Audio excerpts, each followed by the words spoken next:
dozen.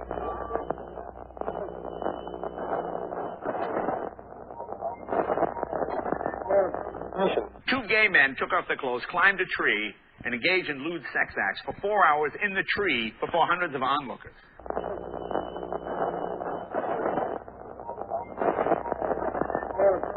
We are controlling transmission.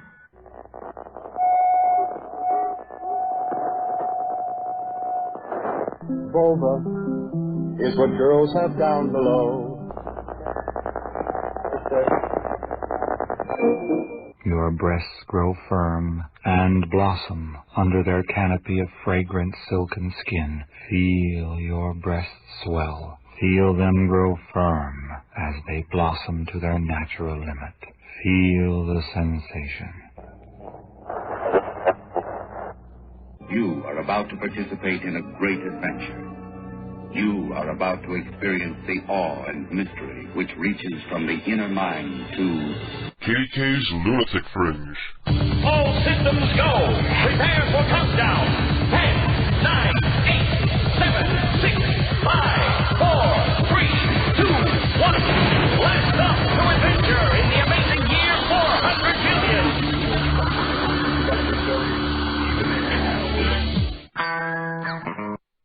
Hello everyone and welcome to another fine, fun-filled edition of KDK's Lunatic Fringe. I'm in a very good mood tonight. A lot of very good things going on in my little world. And hopefully that'll translate to good radio tonight. Hopefully we'll have a good radio program tonight. What does that sound? Already, the show just began. I just got on mic and I'm already distracted by shit in the background. Hello everyone, thank you for listening. I am KDK. This is the Lunatic Fringe. Let me tell you what we're going to be doing tonight. Last week I had a shit ton of prank calls that we did during the KDK prank call reunion that happened this past New Year's Eve. Me, Keith, and Kevin doing prank calls at 2 to 4:30 in the morning. We got about 21 calls, and I only played less than half of them last week. So I'll be playing the rest of those this week, and nobody's heard them yet. So it's all new material. Nobody's heard them but me. So world premiere prank calls tonight. Also, we have some new soundboard prank calls, some Arnold prank calls, and I have a funny little song I'm going to play for you. We have a new promo that was done by Ilsonic for PCU, or KDK's Lunatic Fringe. We have a new song from Juggle Who called Can't Stop that we're going to be taking a listen to for the first time on the air here tonight. I haven't heard it yet. Manic is reminding me to record the program tonight. We got a lot of shit that we can do tonight. Of course, most importantly, we're going to be doing live prank calls. So I got a phone card. That's out of the car. I'm going to have to, during a break, I'm going to have to go get that from the car. And I have another phone card donated by Mobile. So thank you, Mobile. If somebody shows up and we have to do three-way calls and use two cards, we'll be thankful to Mobile. And I won't be drinking any beer in the program tonight, so that's good news for people who don't like the burping. But I will be smoking some weed, and we have a ton of vodka in the house. I'm thinking I might do some shots of, I guess I'll finish off the Smirnoff before I open up the Sky. I'll polish them both up. I'm kidding. Actually, these are huge bottles. These are those, like half-gallon sized jugs. I'm not sure exactly how big they are. Probably says on here somewhere, but I can't see it right now. 1.75 liters. The giant bottle of Sky that costs like $50. Thank you, Keith's cousin. So if you have an idea for a prank call, or if you have somebody that you want us to call, you need to go to kdkprankcalls.com and click on the link for the chat room. Join us in there. Or if you're an IRC user, the address is irc.centralchat.net, and the room is KDK. You can click on me and send me a private message with your phone number and your info. Please don't give out phone numbers in the regular chat, because I won't see them, and everybody else in there will end up pranking them. So we won't be able to do anything funny with them. Also, later on tonight, after my program, unless I hear otherwise, I'm going to assume that there's going to be a 404 Not Found hosted by Ted and Rebel after the program. And after that program, you can listen to the world premiere of Monkey Phone prank calls. They're going to try doing a prank call show at 4 in the morning. Oh my. 4 in the morning they're going to try it. And I think it'll be worth listening to, if only just to hear the parents come in and yell at them while they're being loud at fucking 4 in the morning. And I'll be talking about the drama. Not too much, though. I'm smelling the vodka here. It didn't give me the juice chills that it normally does to take a good whip. I retract that mid-statement. I just got a douche chill from smelling this stuff. I'm going to try a shot here. in my little shot glass shaped like a skull. And I got Diet Coke for a chaser. That's not a good chaser. It's not flavorful enough to kill the alcohol taste. Here it goes.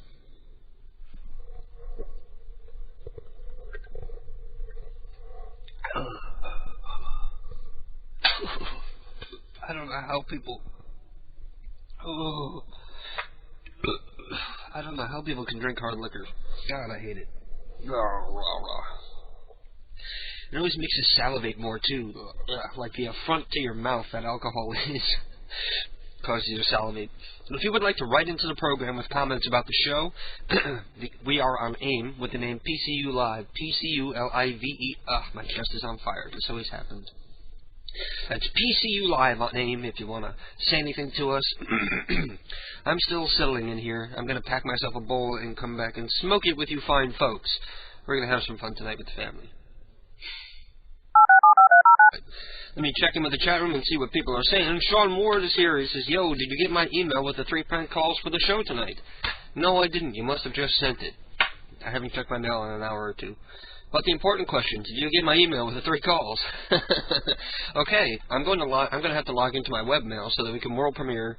I hope I can download and handle streaming to 3 different stations at the same time. Hopefully this isn't going to get people booted offline. But this is important. We got world premiere prank calls from SeanWard.net coming in here. So pardon me while I log into my webmail.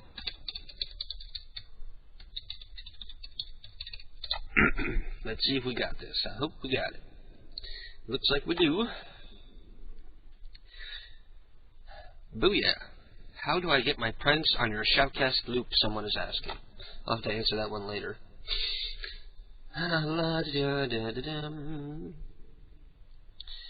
keeping an eye on the encoders to make sure nothing goes down while I'm trying to download shit here. Sean, it's your fault if the streams go down.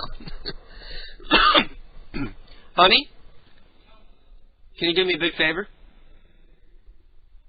Can you bring me a soda? No, I'm sorry. What are you playing, Super Smash Brothers?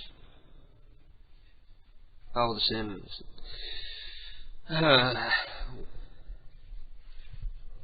Do a shot with me. I spoil you. Yeah, you spoil. Do a shot with me. Yeah. You don't want a shot. That's right. You drink girly drinks like Woody's and Mike's Hard. Is that all it takes? What, are you gonna go get a shot glass, or you'd rather have the Sky? Yeah, you need a chaser too. I'm gonna pour myself a shot here. Grab yourself a shot glass while you're in there, unless you want to use the same one. We're gonna do it together. Speaking of which, we did it together like right before the show. Do you remember me trying to get sex out of you last night? You were asleep and I was trying to wake you up with like getting sex out of you, but I kept falling asleep myself. So I was like, fuck it, I'm too tired, I'm gonna go to bed. Oh, hang on, let me get my soda ready. Everybody out there, if you're drinking tonight, pour your shots and take a shot with us. We're gonna do it on the count of 3. Okay, count it off.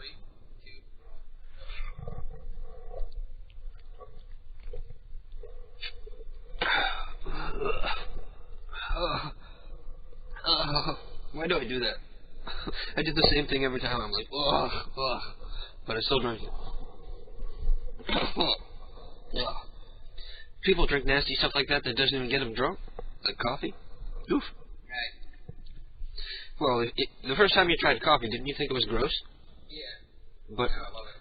Yeah, it's like with beer. You acquire a taste for it, even though you never really like the taste of it. You get addicted to it, or you acquire a taste for it.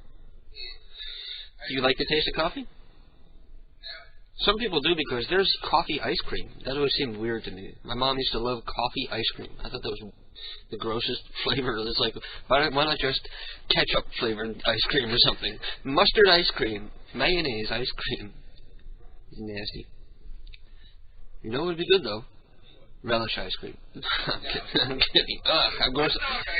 I'm drinking. Real pizza and hot dog in there. Yeah, they like the cookie dough ice cream. Chunks of those little cocktail wiener hot dogs. Ice cream. I'm surprised there really isn't a pizza ice cream. Oh, yeah. Oh, boy. Might as well be. There's a popcorn jelly bean. Yeah. How about candy canes one year then? Okay, we got James Kenny, part 1 and 2, and it is not free to look. Okay, so I'm downloading these right now, so everybody bear with us if the stream drops out. If your Winamp stops, just hit play on it again, because I usually don't download stuff during the program like this, but it's Sean Ward. It's important. I'm sure it's like the best laugh I'm going to get all night. I'm going to go play my game. Oh, okay. I thought you wanted to say something.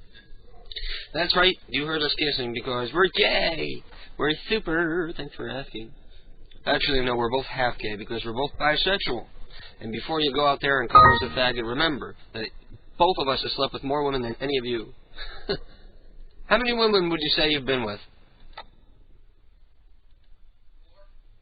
4? That's not bad. You know what my number is? 11. Yeah. 11 billion women.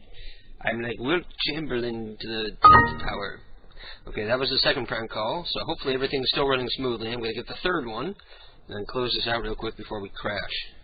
Usually my bandwidth does very well on a Saturday night because we got a lot of old people around here, and they're in bed by now. That's why it's fun to call them. That was a good snot I just sucked out of my nasal cavity. You guys hear that one? You don't get to hear that every day.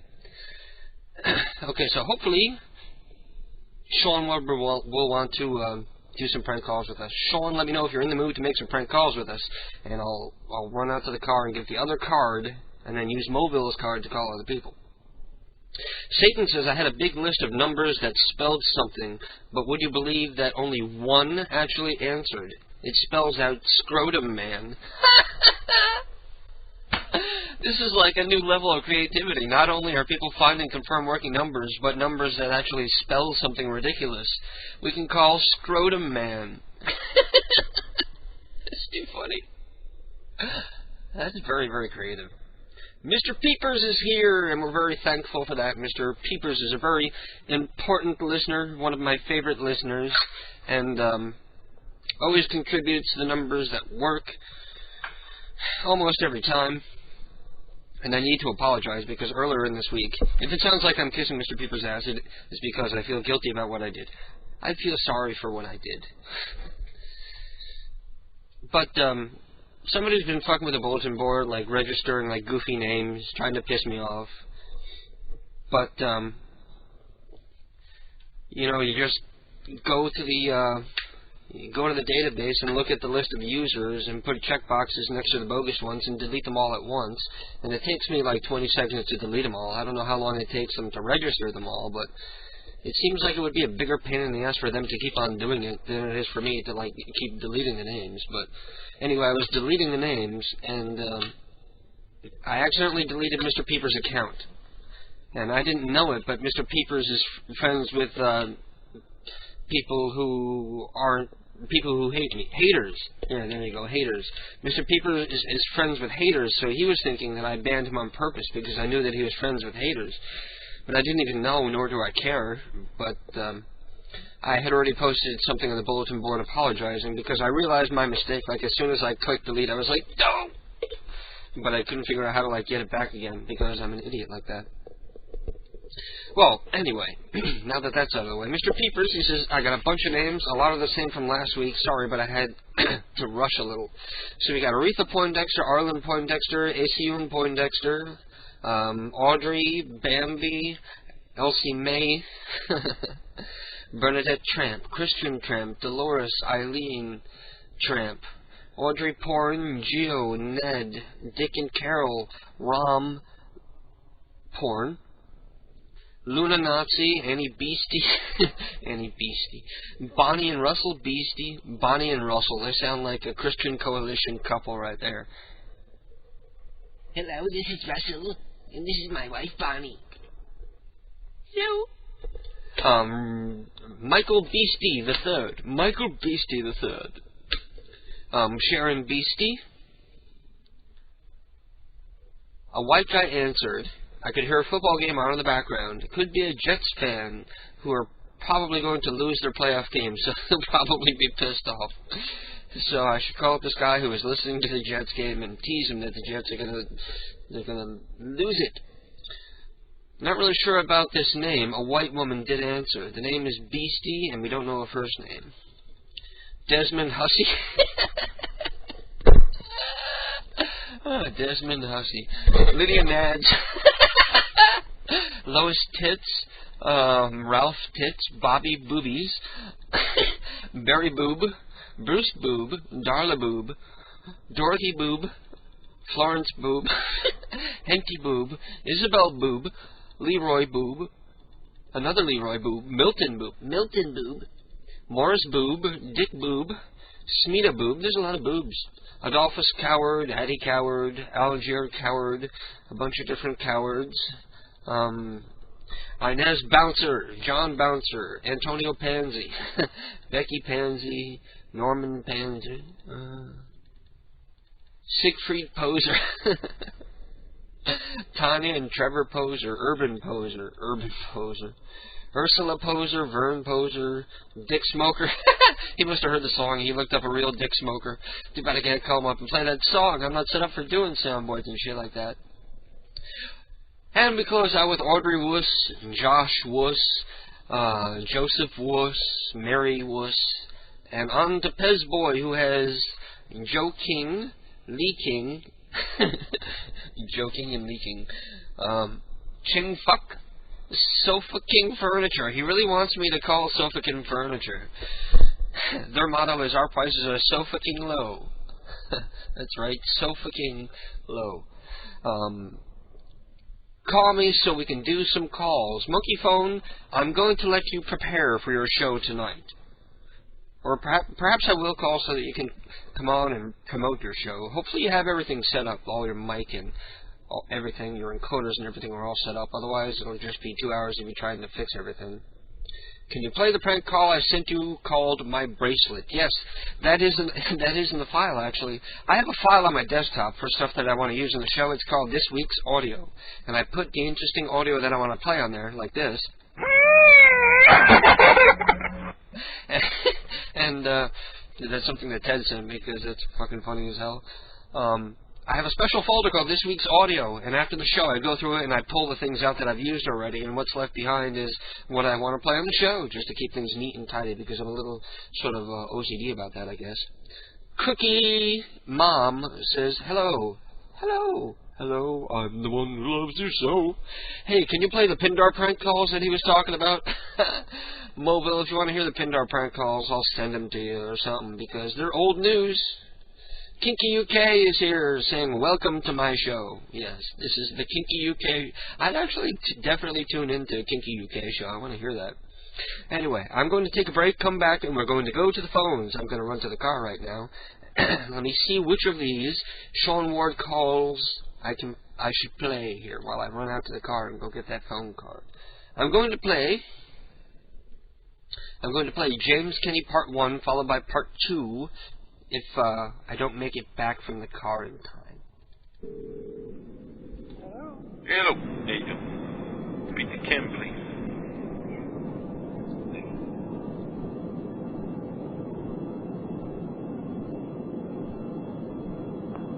Hello? How you doing, Kenny?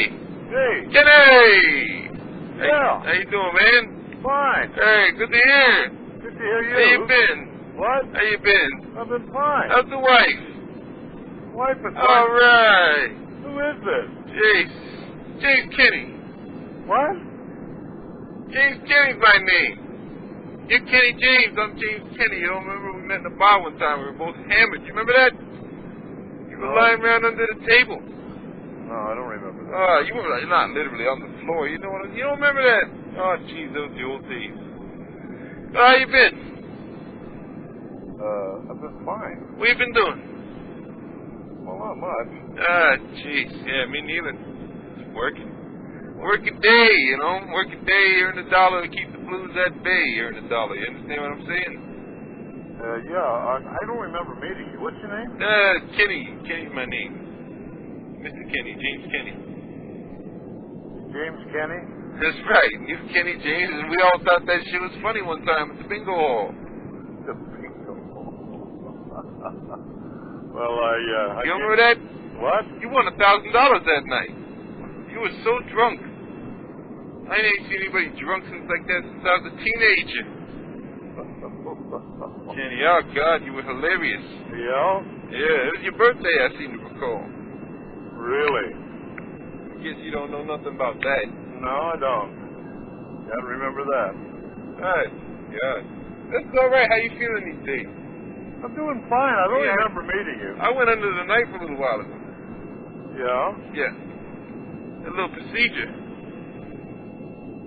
It's really another name for an operation, you understand? Yeah.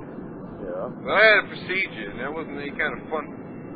Yeah. It knocked me right out. I was out for days. I ain't comfortable with that. But that's all right. Bingo!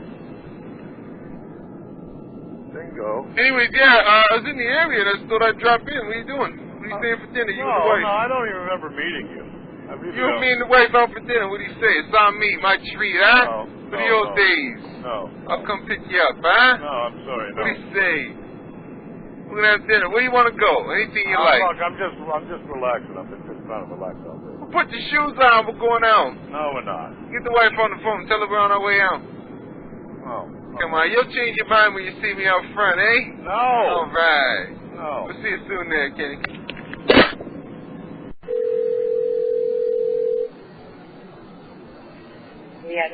Hello. How you doing? Freddie James, please. Yeah, this is James, Kenny. Hello. Yes. Is this Freddie? Yeah, what's going on with your cousin? I just got off the phone with your cousin and he's acting like he's shooting the lip at me. Your cousin. My cousin? That's right. I just spoke to Kenny James. Yeah, Kenny James. I just spoke to Kenny James and he's shooting his lip at me. I don't know any Kenny James, sir. He's your cousin. Freddie James. You're Freddie James, right? Sure, I have Kenny. You have a thing by James, sir. No, your name is Freddie James. Sure, I think that's right, and this was Kenny James, your cousin Kenny James. Your cousin in a roundabout sort of way, whatever. The point is this. What is going on with that guy? Just get off the phone with him. He's shooting his lip at me. Sure, I'm sorry to tell you that he invaded my telephone and used us or something like that. No, I'm not accusing you of anything. I'm trying to just ask for your help and if you can help me understand what's going on with your cousin. Sir, who are you calling? My name is James Kenny. Your name is James Kenny? Right, and your cousin's name is Kenny James. So, him and I once met at a bingo hall and we were laughing because his name is Kenny James and my name is James Kenny. Now I'm calling Freddie James. I don't have any Kenny James. But I'm calling Freddie James. You're Freddie James. Yeah, but I don't have any cousin like that. No, but I'm calling you. So what do you want me to do, sir? Because I'm trying to talk to you about your cousin Kenny James. What can I do for you, sir? This is serious business. I just want to know what's up with that kid. Sir, that guy's shooting his lip at me. About. Oh, crying out loud. Thank you for calling. You'd think this would have got around the family by now. Thank you for calling. All right, thank you for being beautiful, but I mean, we got to get down to the nitty-gritty of this. Sir, I'm sorry to tell you, if you're not going to stop there, I'm going to ask you back. I thought you're a beautiful human being, you know that? Thank you. You are a beautiful human being. And we're back. And I got to catch the second one of those prank calls. Pretty good. It's too bad I missed the first one. Damn it. See, that's a drawback. I played it so that you guys were entertained, but then I haven't heard it yet because I just downloaded it like 10 minutes ago. Now I'm tempted to play it again just for my own benefit. Anyway, let's go back to the chat room and see what's going on here. I'm always down for prank calls, he says. Okay. And let me find some music to play in the background here so that I can dial.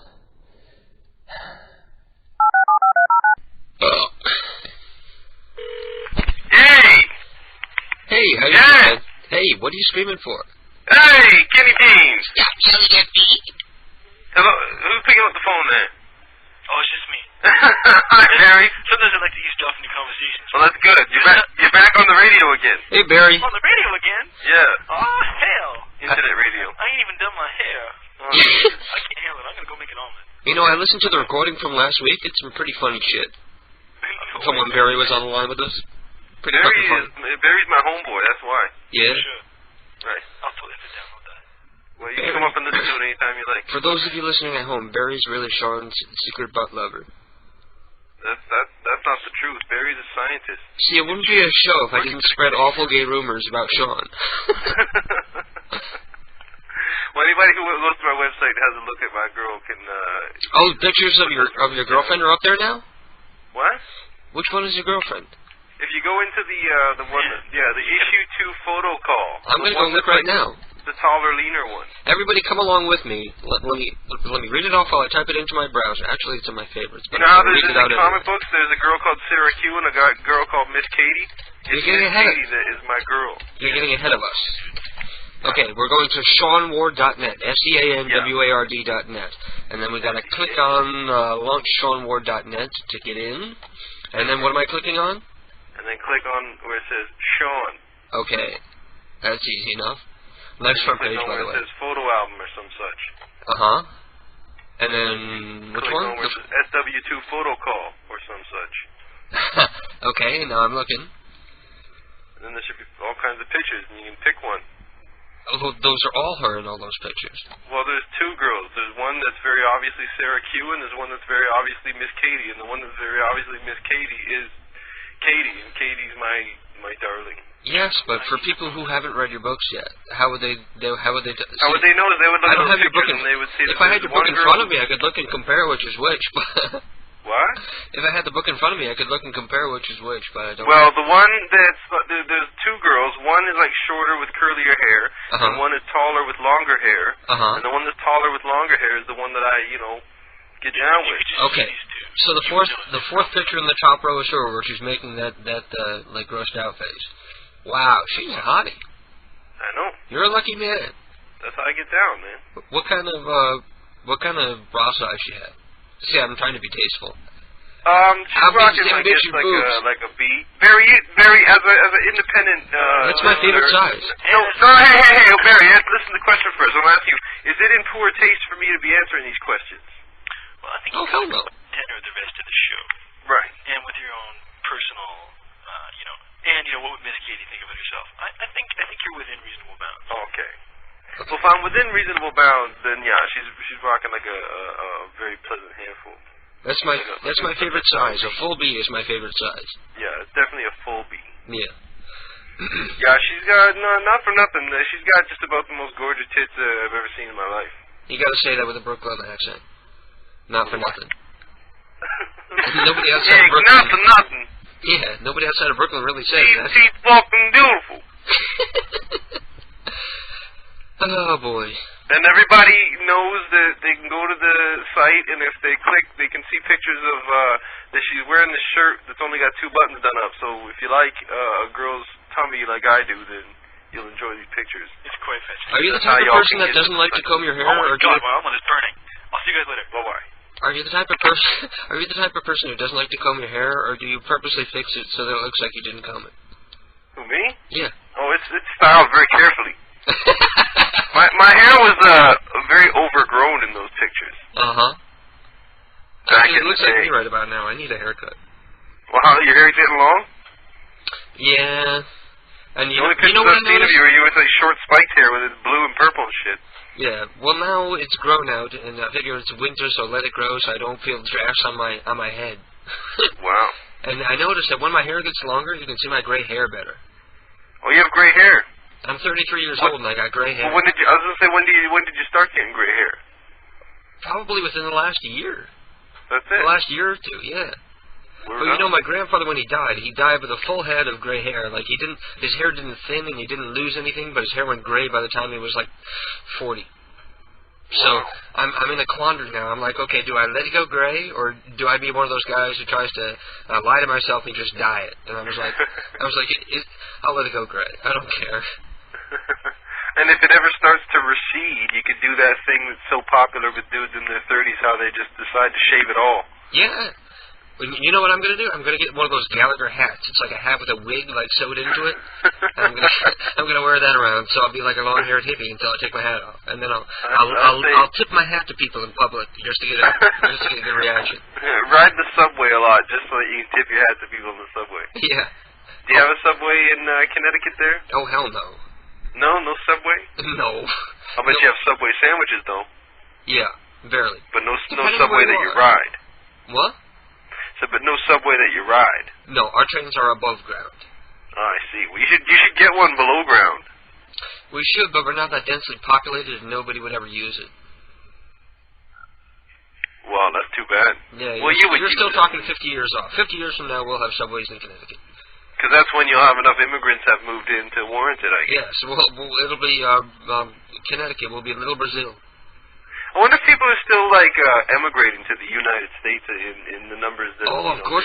I read a story in my paper today. There's a lot of immigrant workers that work in Danbury, Connecticut, and they come over from Brazil, and they tell all their friends about how great it is. So it's like built up a following. So all the Brazilians, their dream as they're growing up is to move to Danbury, Connecticut. And Danbury is the name of the town that you broadcast out of? Yeah, it's like a huge Brazilian community.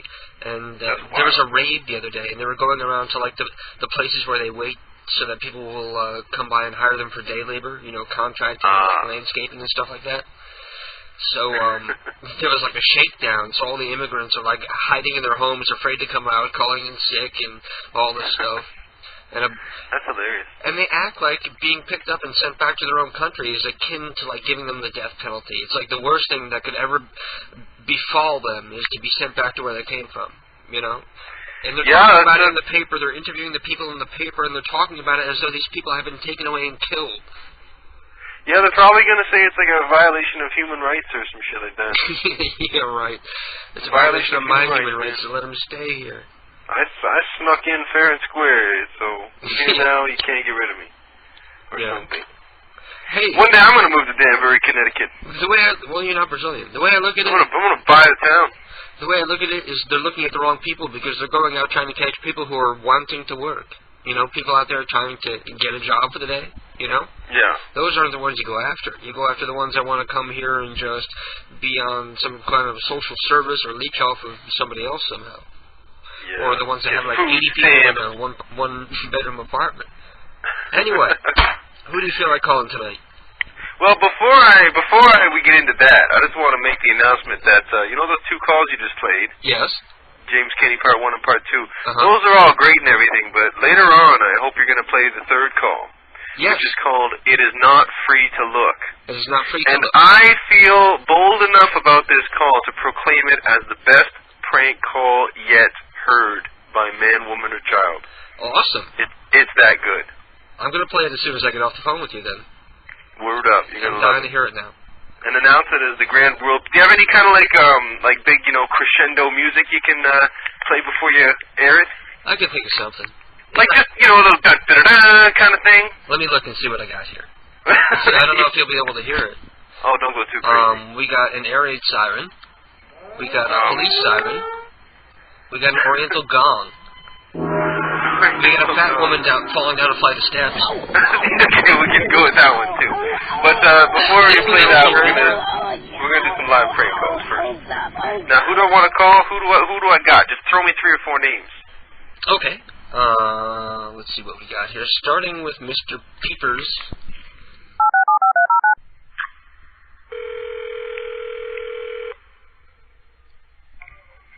Hello? Hello? Ram? Nagini. Ram, how are you doing? Oh, who is this? This is Dom. Dom? See. Com? Yeah. Listen, what are you doing? Can I ask, is it Com? Yeah, that's right. It's cold outside, isn't it? Yeah. True that. But listen, you have to. I have to know what your firm is going with on this one. You've got it on the table. Now we just need a decision. Can I hear who is this from? There's not a whole lot of time here. This has to go through before markets open on Monday morning. If markets open on Monday morning and we're still dealing with this piddly shit numbers business, then we're all screwed here. So if this is going to work, it's going to work tonight. So what are you saying? Well, I'm not an adult. I'm a kid. You're a kid? Yeah. What does this got to do with anything? I'm very proud of you that you're a kid. What's that got to do with what I'm talking about? What I gotta know is, are you in or are you out? Are you in or are you out? Can I ask like what I'm in or out for? Cause I don't know. You're in or out with this deal. This merger has to go down. If it's gonna go down, it has to go down this weekend because the markets will open Monday morning, 9 o'clock. The bell goes ding ding ding, and if it goes ding ding ding before we have an answer from you, then we're all standing to lose at least 15 million. You understand what I'm saying? Because a difference of like a quarter of a point per share on this one is going to make all the difference. So you got to tell me right now what's going on. I don't know about this. What's your name, little man? I'm Kevin. Kevin? Yeah. Where is Rom Porn? Oh, Rom Porn's right here. But well, who's there? Only my mom and my little brother and me. Well, can I speak to your mom or your little brother, please? My mom does not speak English. Will you speak English? Yeah, I speak English. Obviously. Good. Well, then, you're going to have to be the spokesperson on behalf of your organization here. So, maybe instead of trying to make up excuses, you should be thinking about the fact that this is the big leagues, and you're dealing with some heavy hitters now. And so maybe if you were uncomfortable with dealing at a level this high, you should have thought of that before you started, sticking your nose around in the big stakes game. Now listen, you gotta listen to me, Kevin. This is important shit, and we're talking millions and millions of dollars for millions and millions of people. Oh. Well. So what do you think? A quarter point on this one? Sure. You want to play it safe, or you wanna go for the big one? Well, is that a game? A game? Kevin, this is far beyond the game at this point, though, Kevin. Kevin, this was a game maybe back 3 or 4 stages ago, but this has gotten very, very serious now. So this is no longer a game. I got my guys from the FXC breathing down my neck. He's got his guys from Spirograph breathing down his neck, and it goes all the way up the chain. You understand what I'm saying, Kevin? Yeah, kind of. It goes straight up to the top. Straight up to the top, Kevin. This is no joke. This is no joke. Now listen, how are we gonna cut this one? Let me see. 10 to 9 or 5 to 4? 10 to 9. 10 to 9. Okay. Now how do you think that's gonna impact the bottom line figure? Let me see.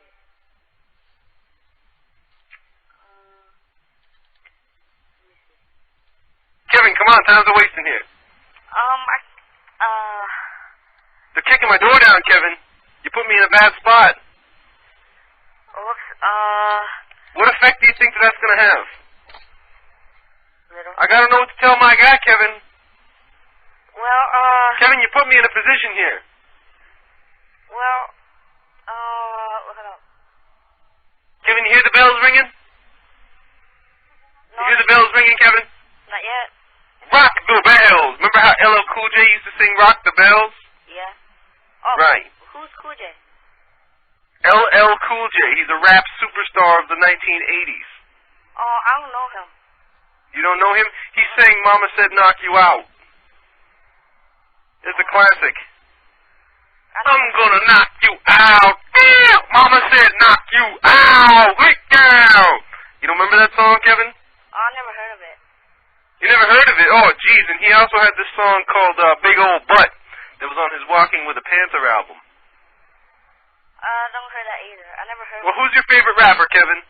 My favorite rapper? Yeah. Nelly. Nelly. Yeah. Because he sings, what's that song he sings?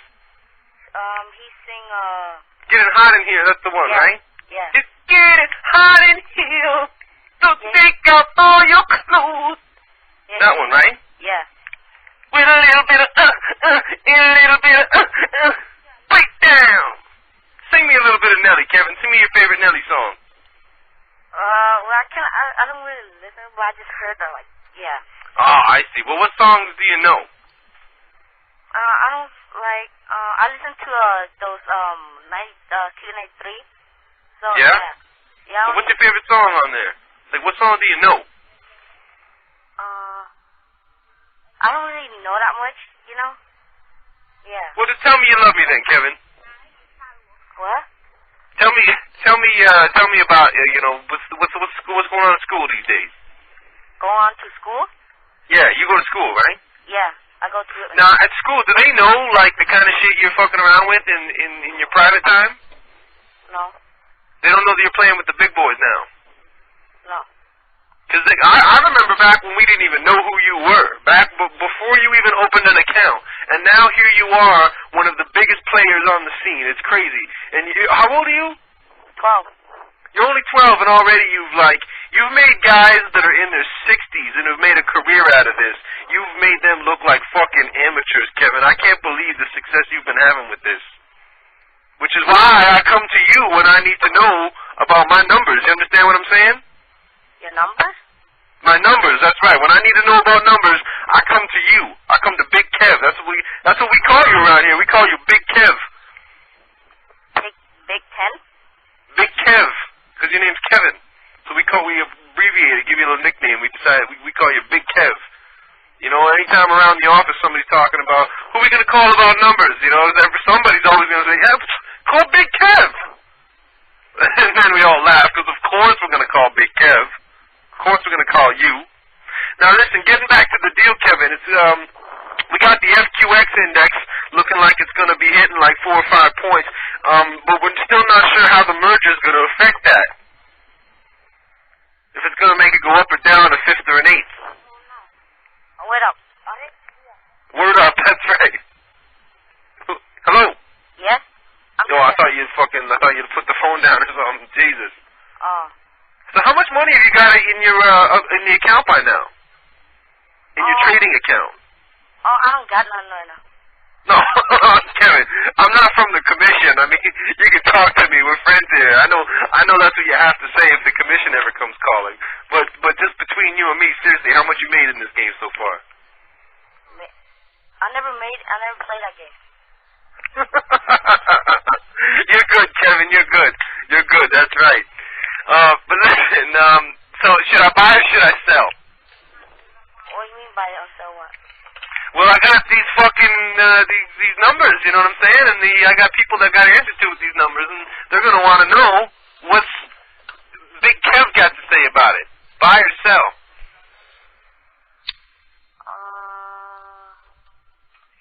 Buy. Buy. Oh, you got balls, Kevin. That's what I like about you. You got balls. You're gonna go far in this industry. You gonna be a rap star when you grow up? Yeah. Don't be so quick to walk away. Dance with me. Remember that song? Yeah. So you got the girls and you got a couple monkeys to all come meet me in the middle of the song. See the air, the stick, the smelling right. So you pass to the left and you stand to the right. Remember that song? It was Justin Timberlake. Don't be so quick to walk away. That was some good shit, huh? Yeah. Right, I was listening to that this morning, you know what I'm saying? And after all the money you made for me on the last deal, I was dancing my ass off. Kevin. Can you hold up? Because somebody on the other line. Oh, put him through. Put your mom on the phone for a second. My mom don't speak English. But that's alright, just let me say hello to her. I speak Chinese, it's cool. No, she's not Chinese. She's Cambodian. Well, what is she?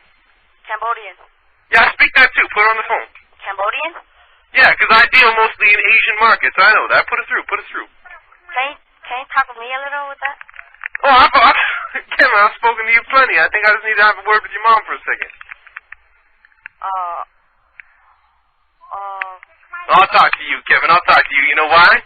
Why? Because you are a good man. Oh. You're the best. I am. Oh, you goddamn right you are. Can you hold it? Because somebody's on the other line. Yeah, I'll hold for you, Kevin. Alright. Okay, hang it up. You put it down already.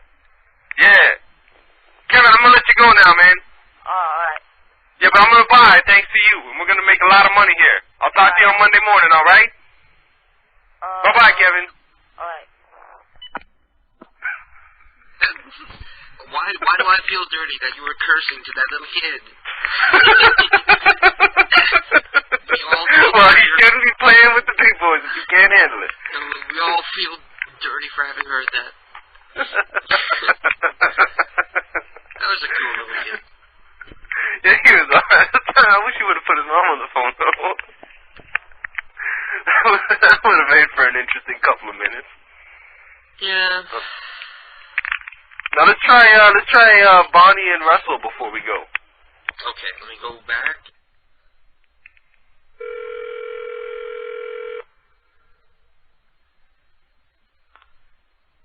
Hello?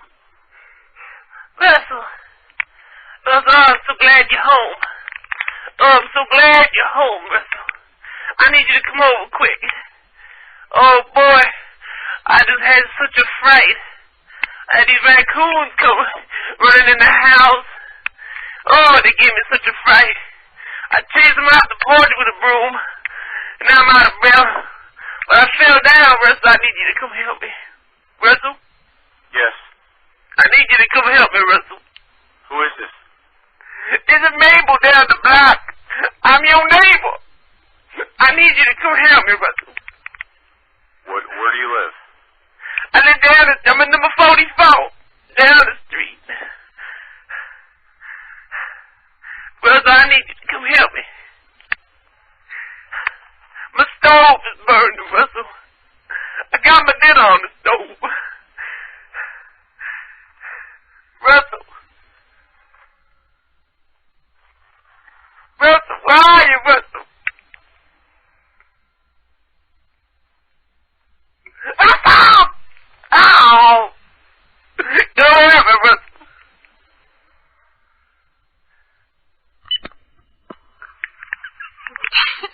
He was still hanging on, but he didn't want to talk. He's like completely dumbfounded by what he heard. I gotta say, I love Mabel, and I can't wait to see her in your comics too. Oh, bring all the fucking people out. Hopefully, Mabel will have a cameo in something or something. She'll have trouble getting rid of the raccoons on her porch. Yeah. I suspect from the listener's point of view that wasn't actually that funny, but goddamn did I enjoy it.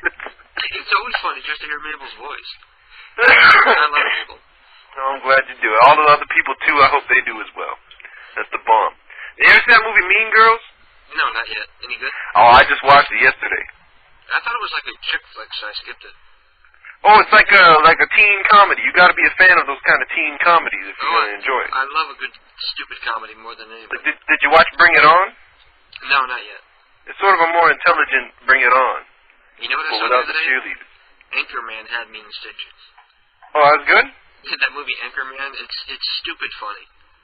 Like Maybe I'll go get it. Yeah, it's like really stupid funny. But I also watched a documentary about Albert Einstein, and tomorrow me and Black James are going to watch an Old Dirty Bastard concert on DVD. Nice. Yeah, hell yeah. Hell yeah. But listen, I'm going to send you down the trail because I want you to hurry up and play that call for those people. Okay, yeah, I'm going to play the prank call right now. They're going to love it. And remember to play the clip of the fat lady falling down the stairs leading into it. Yeah, that's our world premiere music. We'll play that every time we play a new prank call. Perfect. Okay, cool. And before I go, I'm going to tell everybody to go to SeanWard.net. IlSonic, your comic book is on the way. IlSonic sent me some money for a comic book. He's the bomb. Awesome. Everybody else, go to SeanWard.net. Order some shit. Keep me in business. Yes, everybody. Right. SeanWard.net. And check out this next prank call. This is going to be hype. You're going to love it. Okay, Pete. I love you all you beautiful people. Yeah. And goodbye. Bye-bye. Everybody, that was Sean Ward from SeanWard.net. Very talented artiste, comic book author, prank caller extraordinaire. Hell, he was even in a fucking band at one point. This guy is, what do they call it when somebody's really good at many different things? He's an ombudsman. God, I haven't even heard or seen that word in like a decade or more. Oofa. Anyway, we got a ton of people listening, so hopefully you all enjoy this world premiere prank call coming from SeanWard.net. Let me find the clip of the fat lady falling down the stairs for you. I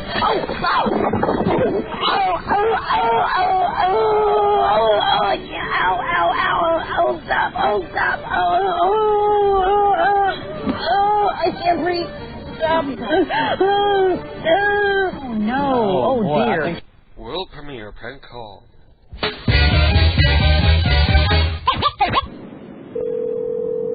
Again. Hello. Hello. How you doing? Okay. You gotta speak to Gary, please. Is my name Paul? Yeah, my name's Paul. Paul. Yeah, I'm calling about the apartment for rent advertisement. Okay, so you can talk to me. Okay, fantastic. So you're the one renting it out, I guess. Oh, good. And that's in the King and Roncesvalles, so that's not quite Parkdale anymore. That's a bit further out, isn't it? Almost. Right. Like, how far away from Lansdowne is that? Yeah. 1634 King West. Right. Near Wilson Park in James. Oh, right. Yeah, I've been out that far. One time, my wallet got stolen, and somebody found it in the garden out on Jameson. And all my papers were still in it. I couldn't believe it. But, yeah, so that's just me saying that I have been out that far, so I do know what you're talking about. Beautiful area. I absolutely adore it.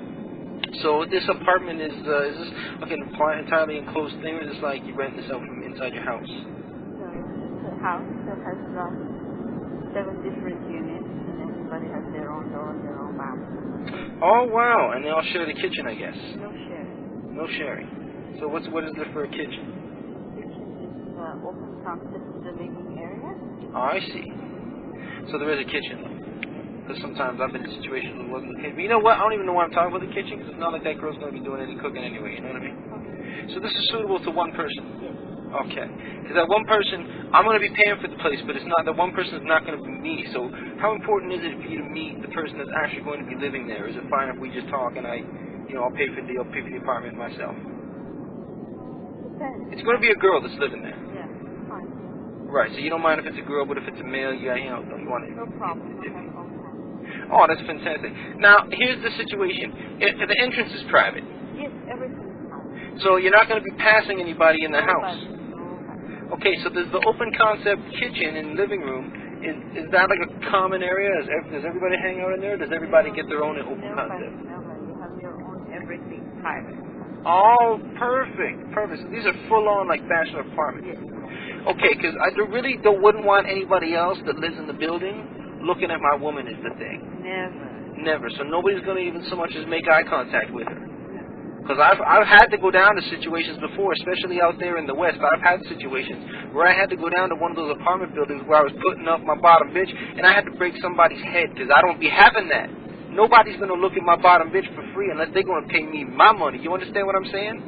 So if I'm going to put this girl up in your little apartment building you got right there, you got to promise me that there ain't going to be nobody that's going to so much as make eye contact with her. Well, I cannot. I mean, people are free to when you walk on the street, people don't look at you or your wife or your husband. No, I don't like that. If this girl's going to be out on the street, I'm right there to be watching what's going on. You understand what I'm saying? All right. She's not even going to step outside that house without my say-so. You understand what I'm saying? People are free to look. No, nobody's free to look. It is not free to look. It costs money to look. You understand what I'm saying? This is my situation. This is my life. Y'all don't want you to put me down. It is not free to look. Not where I come from. Someone looks, they better be putting up with the money. You know what I'm saying? What is this? Is she a hooker? Well, that's an offensive way to put it, ma'am. No. In the industry, we prefer call girl. You're on a shopping center. If somebody looks at your girl, you're going to get mad at them? Yes. Oh, I know. Now, the shopping center is a little bit different. I mean, you can't. There's no reasonable expectation of privacy in a shopping center. But I mean, don't be gawking. I mean, this girl's beautiful, right? And I know this. That's why I've got her working for me. But no, I don't want hookers. Bye. No, that's an offensive word. Now this is no, they're everything.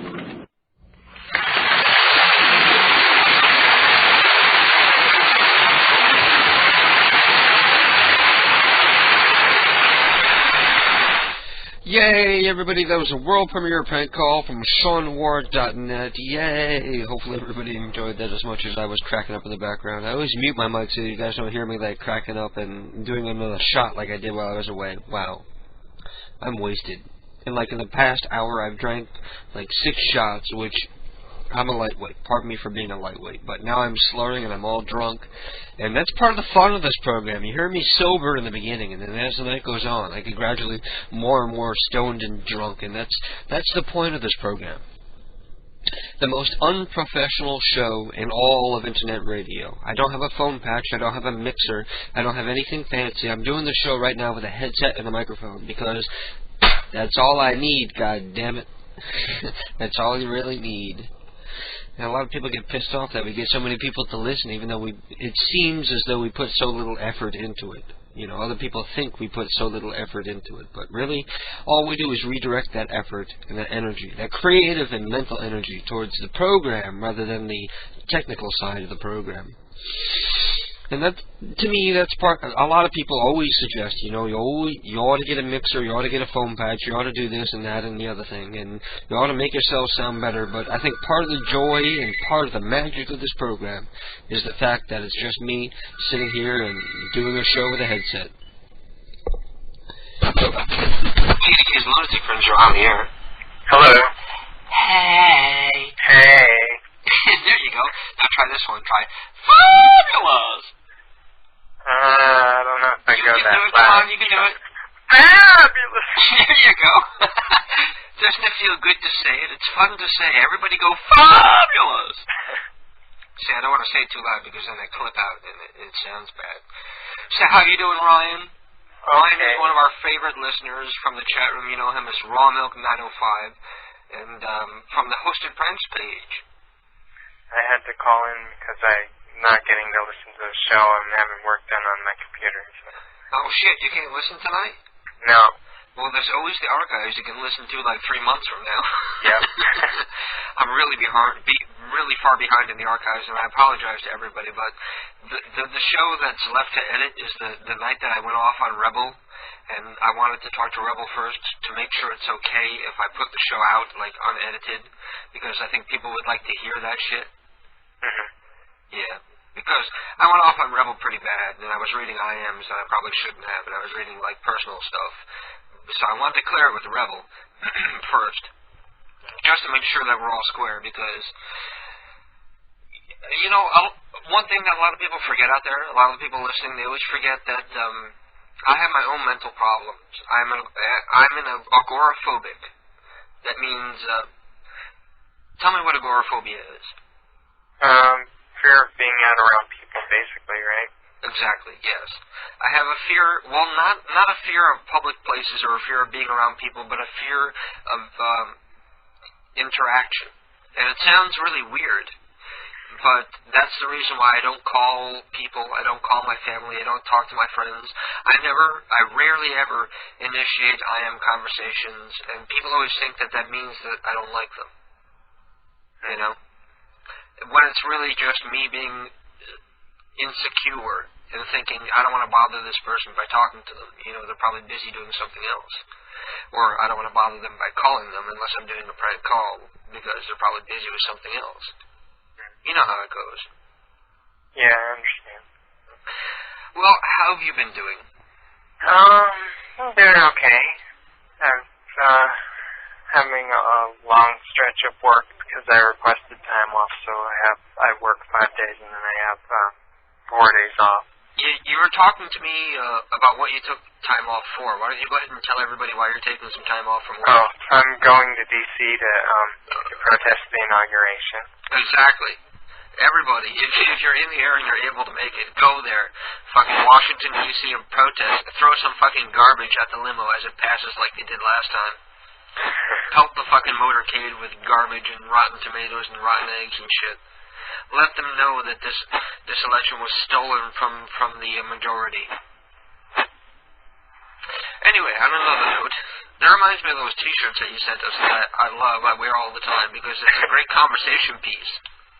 Yeah. I've gotten into more arguments with people for wearing a T-shirt that says "Not My President" with a picture of George Bush on it than I've ever had in my life. But that's okay. So how you doing? I know you were a little down last week because you thought I was talking about you when I was referring to boring people calling in and bringing the program down. I wasn't necessarily down. I just didn't, I don't know, just wanted to make sure, I guess, that it wasn't me. It's nothing against you, but it's just something in general that once the show is over, I want to be able to sit back and relax and listen to 404 Not Found or something else, or go to sleep or smoke some weed and play a video game or something. I absolutely hate it when people call me after the program. Oh, okay. Nothing against you, it's just if anybody called me after the program, I'd be like, you know, why are you calling me now? You could have called me tomorrow, like during the afternoon or the early evening or something. Instead, you're calling at like 2 or 3 in the morning. Right. It's okay with you because you're a friend of ours. One of the few people that listen that we know, like in person, personally. Actually, you're the only listener I've ever met before, I think, aside from Andrew XS, who doesn't even listen anymore. Doesn't Andrew listen? He listened last week, but he's not here. Well, he listens when he can, because he's a little kid, so his priorities are in order. He's out, like, getting laid and macking on ladies, and not at home listening to internet radio like a loser like me. Oh. Stop that. What was that? Did you just it sounded like something from Salad Fingers. It sounded like was something that someone would open their mouth and that would come out. Yeah, Marvin just pointed his gun at Bugs Bunny and fried him. Well, do you feel like doing a prank call tonight? I do. Okay, cool. I'm going to read off a list of names. Remember, we got to go with what we have. We can't be picky. We got to work with what we got. We got to improvise, as they say.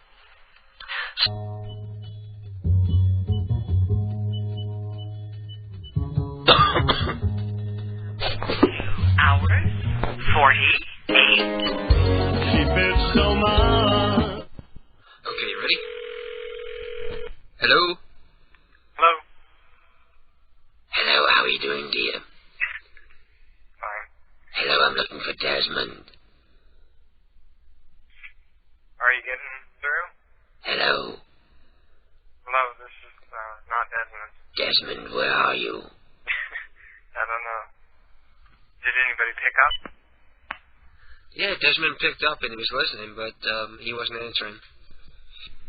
Okay.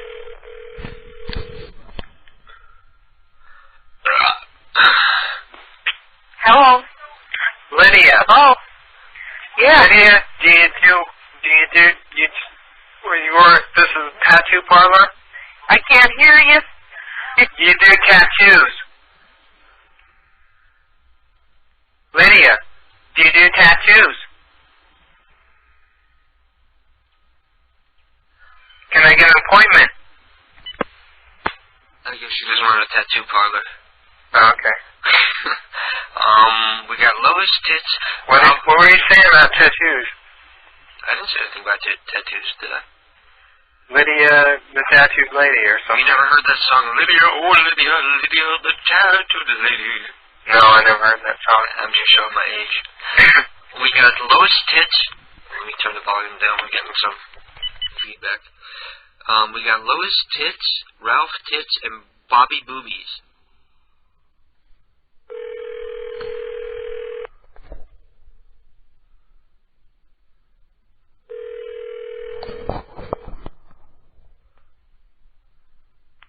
Wow. Leave a message after the tone. Thanks. Lois, pick up. Did you ask Harry about my medication? Oh, ask Harry. Pick up. All right. Lois didn't want to answer the phone. That was a confirmed working older guy who sounded a little black, according to Mr. Peepers. It was a guy.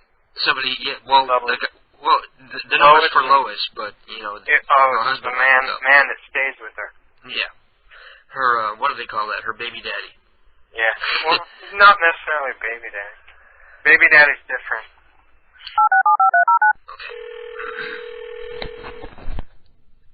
We're calling Oregon. Hello? Empty. Hello? Hello. How are you tonight, sir? Good. Do you or any of your...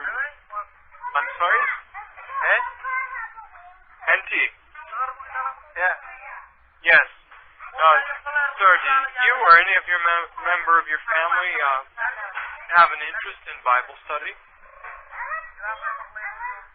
What is that? Do you or any member of your family have an interest in Bible study? Oh, no, thank you. No, thank you. Simple yes. You don't have an interest. No. Well, are you interested in magazine subscriptions? Or thank you. illustrated children's books, illustrated children's Bibles? You're gonna go to hell, you heathen bastard. Oh, no, thank you. Bye. You better find God. I don't think you spoke English. There's no better way to end a prank call than to start talking about religion. I learned that a long time ago, and like the what was it, naked man and Jesus. She was buying anything I said. As soon as I said, "Have you accepted Jesus Christ as your Lord and Savior?" Then she was gone. She was out of there. But if you put yourself as selling something, I don't know. Of course, nobody wants. They weren't selling anything. Huh? Oh, you're talking about yourself. Huh? Huh? Say that No. again. I'm rubbing myself while you do it. I'm rubbing it and do it. I'm rubbing it while you do it. So when are you going to come visit us again? I don't know. When I have the next chance I have off, enough days in a row. Well, I'll talk to you online about it.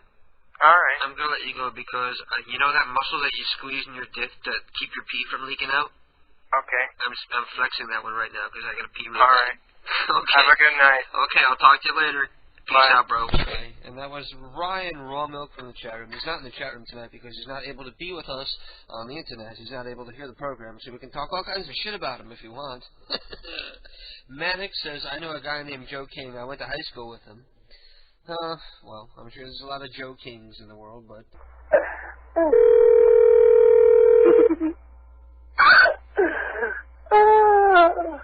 Hello? Hello? Hello? Hey, baby cakes, how you doing?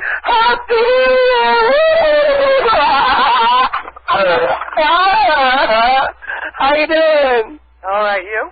Oh, I'm doing great. What are you doing? I can't feel my face. Really? Oh, yeah, baby, how you been? Hello? Hello? Hey, baby, how you doing? You got the right number? Hey, baby! What's up? This is Don Stipper again! Woo! Oh, my God. I haven't seen the floor this much in my life.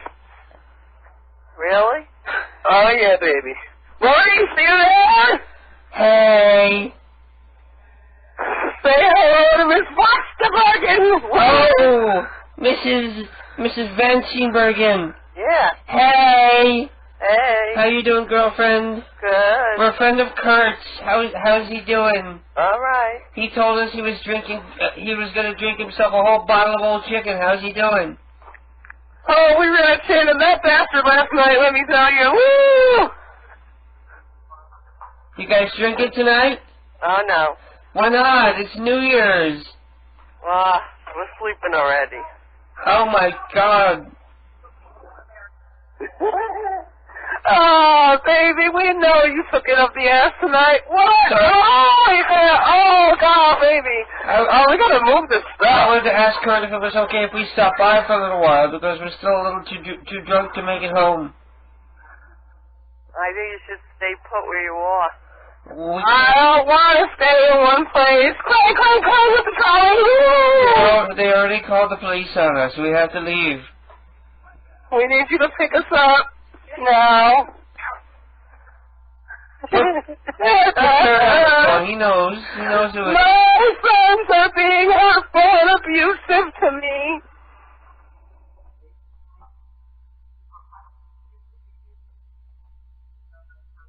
Hello? Mrs. Van Steenbergen. We need your help desperately. Oh, my. And we're back, and that was one of the many world premiere prank calls that I'm playing tonight. Aside from the unexpected ones from SeanWard.net, that's another world premiere prank call from this past New Year's Eve, when Keith And Kevin and I did a live KDK reunion program that only like 7 people knew of or listened to. So I can call it a world premiere because barely nobody has heard it but me. In the meantime, I'm going to take my last shot here. I'm cutting myself off after this because I'm already drunk. So let's take a mouthful of Coke and then the shot and then follow it with another mouthful of Diet Coke.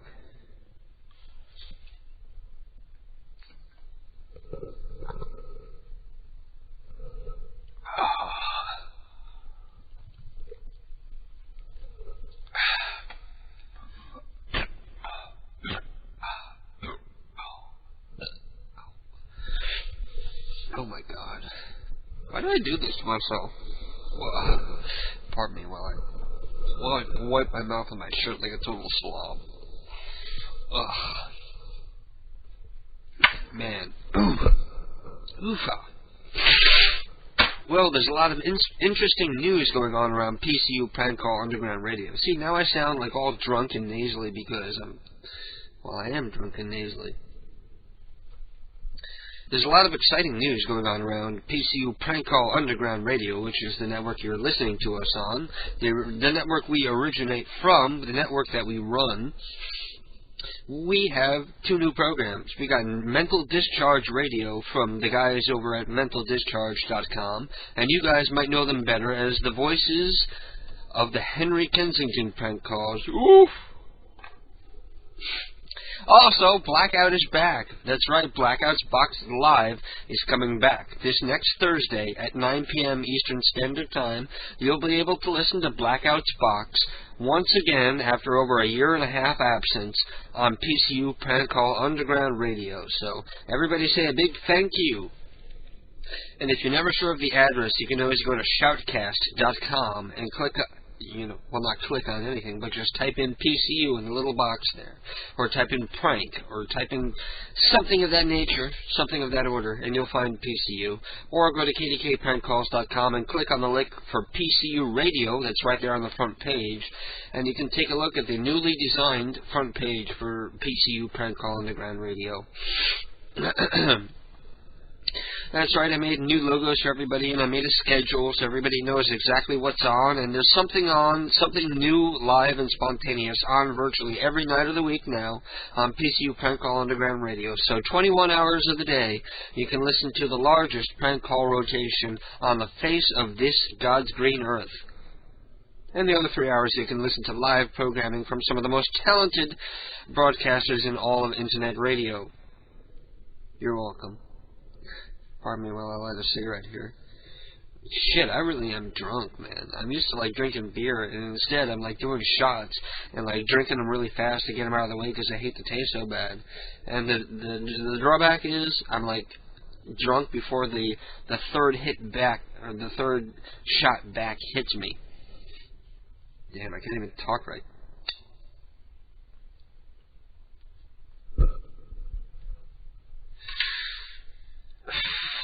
If you would like to join us in the chat room, we've got 22 people in there. Feel free to join them and talk amongst yourselves. Go to kdkprankcalls.com and click on the link for the chat room so that you may use the Java applet. But if you're an IRC user, go to irc.centralchat.net, and the room is KDK minus the burp part. The room is KDK, and you can find me in there, double-click on me, and send me your info about a prank call that you want me to do live on the air. Or if you want to make instant feedback about the program that isn't completely retarded, you can write to me on AIM at PCU Live, PCULIVE, and you'll figure it out. And oh my God, Noise has just joined the chat room. He's breaking the rules of his resignation by returning to the KDK chat room. Welcome back, Nose. We love you, as we know that you love us. See, I'm always running into problems with other people in Internet radio and other people in prank calling because they feel negative vibes from me. And to be honest, they probably do. But they don't understand that these negative vibes come from my own mental problems. I freely admit, and I'm not ashamed to admit, that I have mental problems. I have agoraphobia. That means I have a fear of human interaction. That means I don't seek out Rather, I withdraw from human interaction, unless forced. So I don't call people, I don't IM people, and they get mad at me and they think I'm mad at them. And all these problems always start over the stupidest misunderstandings. And Nose says, sorry if I acted like a big girl. Nose, God bless you. We love you. Welcome back, man. It's a happy day. There's a lot of good things going on in my life lately. I got a raise at work. We got picked up by a new affiliate. The site is doing bombastic. Is that a real word? The site is doing gangbusters, and the show is doing very well. We have well over 100 people listening right now. And God bless you all for listening. Let me see what we can do now. Let's call somebody before everybody tunes out because I'm taking too long to kiss everybody's ass. Let's see what Kinky UK was saying. Ask Sean if he takes it up the pooper. Well, I can answer that one for you. Because I am a bisexual guy, my gaydar is very in tune, and I can always spot somebody who is gay, whether they realize it or not. I can always spot people who are gay from a mile away, and I can tell you Sean Ward does not set off my gaydar at all. When I make jokes about gay stuff, it's because of that, you know. I realize that he's perfectly straight. But he's comfortable enough with his sexuality to be able to weather a couple of jokes like that. There are a lot of people who listen who do set off my gaydar, and a lot of haters who set off my gaydar, and actually hate me because I'm out and I'm open, and as I like to say, I'm out, proud, and living loud. You know, the one thing I love about these haters is every time they want to attack me, the one thing they always say is about the gay stuff. Even though I'm bisexual, they always want to harp on the gay stuff and call me a fag and a queer and all this stuff. And they don't realize that that shit doesn't bother me because to me that doesn't have a negative connotation. To say that somebody's bisexual or gay or queer doesn't have a negative connotation because I know a lot of people who are that way, and they're in a lot of ways a lot better people than a lot of the other people I know in my life. In a lot of ways they're a lot worse, you know. Gay people tend to be a lot more judgmental and a lot more superficial and shallow and all hung up on appearance and beauty and the plasticness of the modern world, as I like to put it. Anyway, I'm rambling, so let's see what people are saying to say. Super Drew says, this site is scrumtrelescent. Scrumtrelescent. He's been watching his Saturday Night Live. He says, KDK's Lunatic Fringe is simply scrumtrelescent.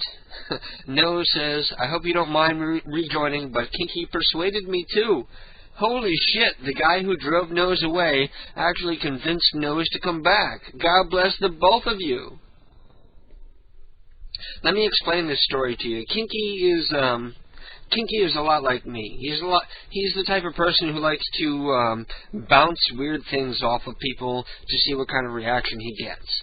So he tried that with Nose, and Nose got completely weirded and freaked out and left, and he sent me an email saying he resigns from listening to the show, which is kind of weird in and of itself, but hey.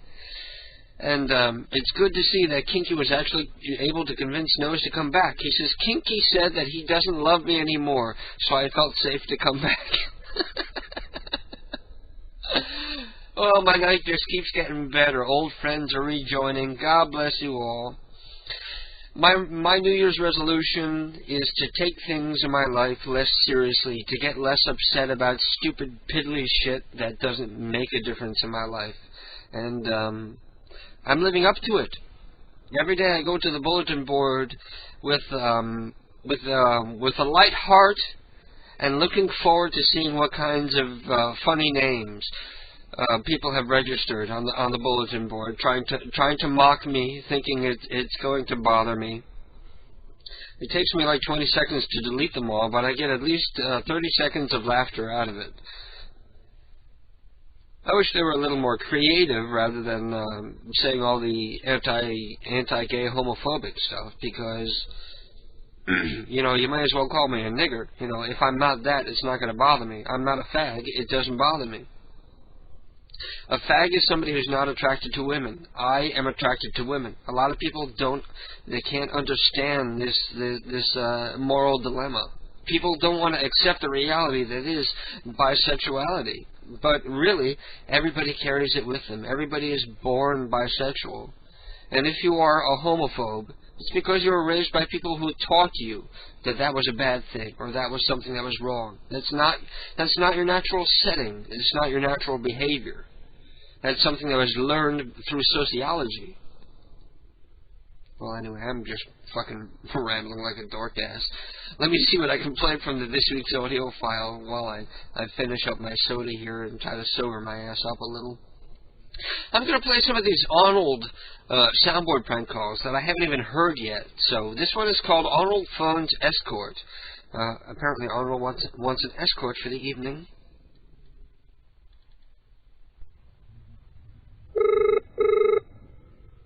Oh, listen to that ring. That means it's from the UK. Hello.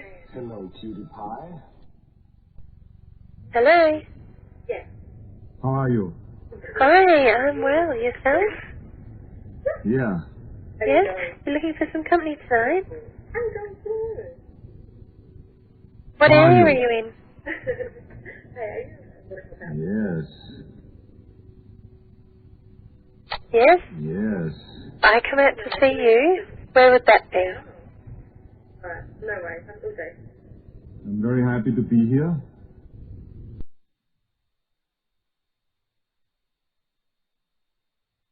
What the hell is this? For crying out loud, somebody throw a pie!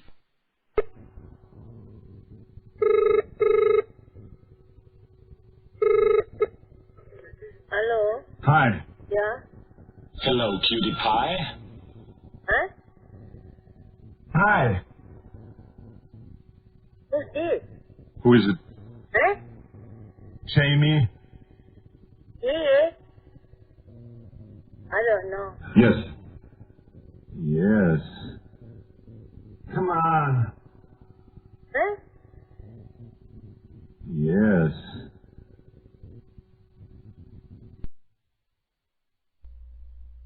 Who's going to start? You want to start or you want me to? Which one? Hello? Hey. Hi. How you doing? Is this Abdul? Yes. Hey. Hey, how How you doing?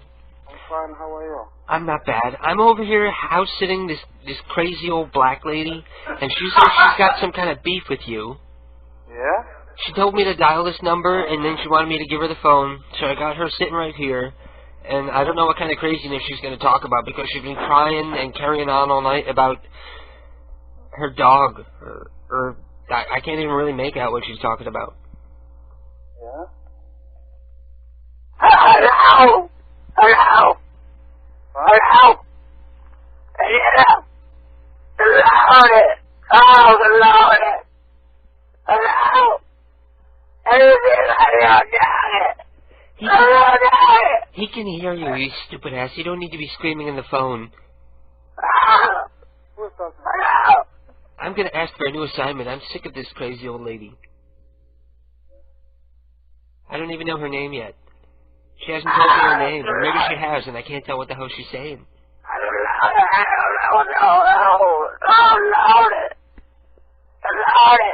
Apparently her name is Lordy.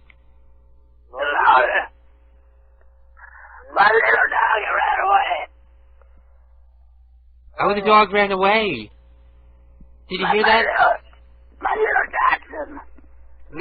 Your little dachshund ran away. So how does this involve Mr. Fatty? He took him out of my yard, that's all. He took him. Abdul? Yeah. You didn't really take her dog, did you? What do you think? She lives at 4800 Old York Road. You said I was a towelhead. You said I was a towelhead. The loaded.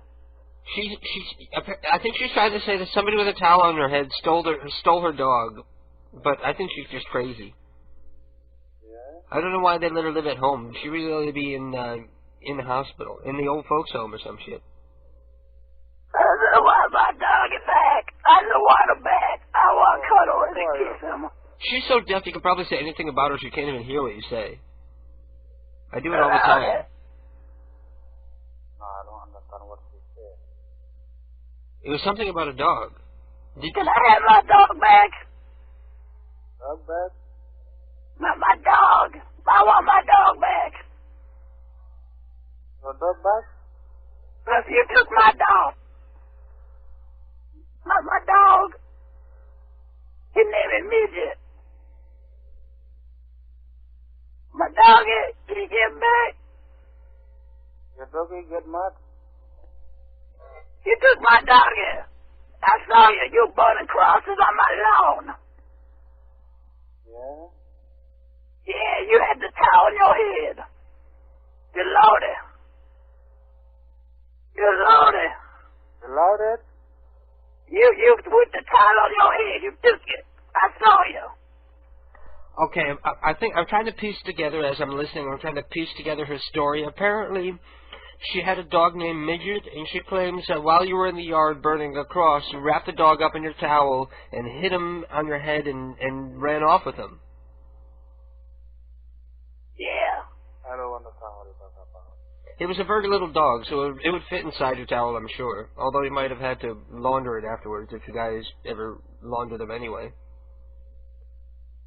Little dog? Yeah, it's a dachshund. You know, one of those little hot dogs, little wiener dogs with the little stubby legs? Yeah. Yeah. She thinks they're a delicacy in the Middle East, so she thinks that you guys are wanting to abduct a dog for dinner. Did you eat my doggy? I'm not from Middle East. Oh, well, she's old and racist, so she thinks anybody with a towel on their head is a terrorist anyway. She's old? I have no idea how old she is. She's probably in her 80s. I'm 87. She's 87. 87 years? Yeah. Yeah? So her eyesight isn't all that good either. So, but I don't know her. So now Who gave you this number? she gave me this number. She said this is the guy who wrapped the dog up in his towel and scooped him up and put him on his head and ran down the road with the little doggy tail sticking out of your turban.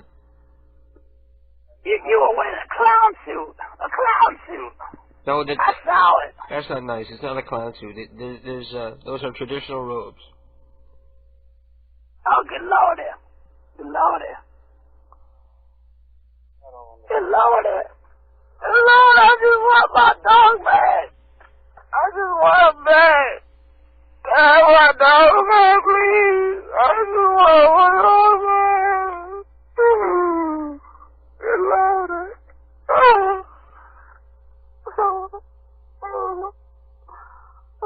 So you don't know what she's talking about, right? I don't know what she's talking about. I don't know what she get to my number. I don't understand you. I don't know her. I think she was trying to tell me she saw you. You went back to number 4842, and she looked at the box, and she got your name, and she looked it up online. She looked at the number. You want to talk to me? She looked it up online because she saw what house you went back into when you absconded with the dog. How can I tell that? Because I don't stay here. I don't know her. I live there for a year, 42, but I don't know her. Yeah. I don't know how Well, she was slow, so while you were running back to your place there, she was probably way far behind you, huffing and puffing, trying to come after you with her walker. She was completely unable to defend her dog from abduction. I don't think it's me, because I don't know her. I never saw. So if we come down there and look around your place, we're not going to find like a little barking dog or a big pot with a dog tail in it or nothing. My dog? When I came what? Well, it would settle it really quick and easy if we could just come over and have her have a look around and see that you don't have her dog, because she's just completely crazy. I just want to have a look around your place. Then I could come over and you could make me a sandwich or something. Maybe some peanut butter bonanza. I don't need no dog. How can I don't have Peanut butter bonanza. I don't know how to get my number. Well, the dog is gone. I only work at her place once a week. They send me down here, and last time there was a dog here, and the dog is not around now. So either it ran away, maybe the dog ran over your house. Is that what you're trying to say? How can dog ride from my house? Well, the dog is probably as sick of her as I am. I don't need no dog. I never have any dog here. Is dog good meat? I say I never have a dog.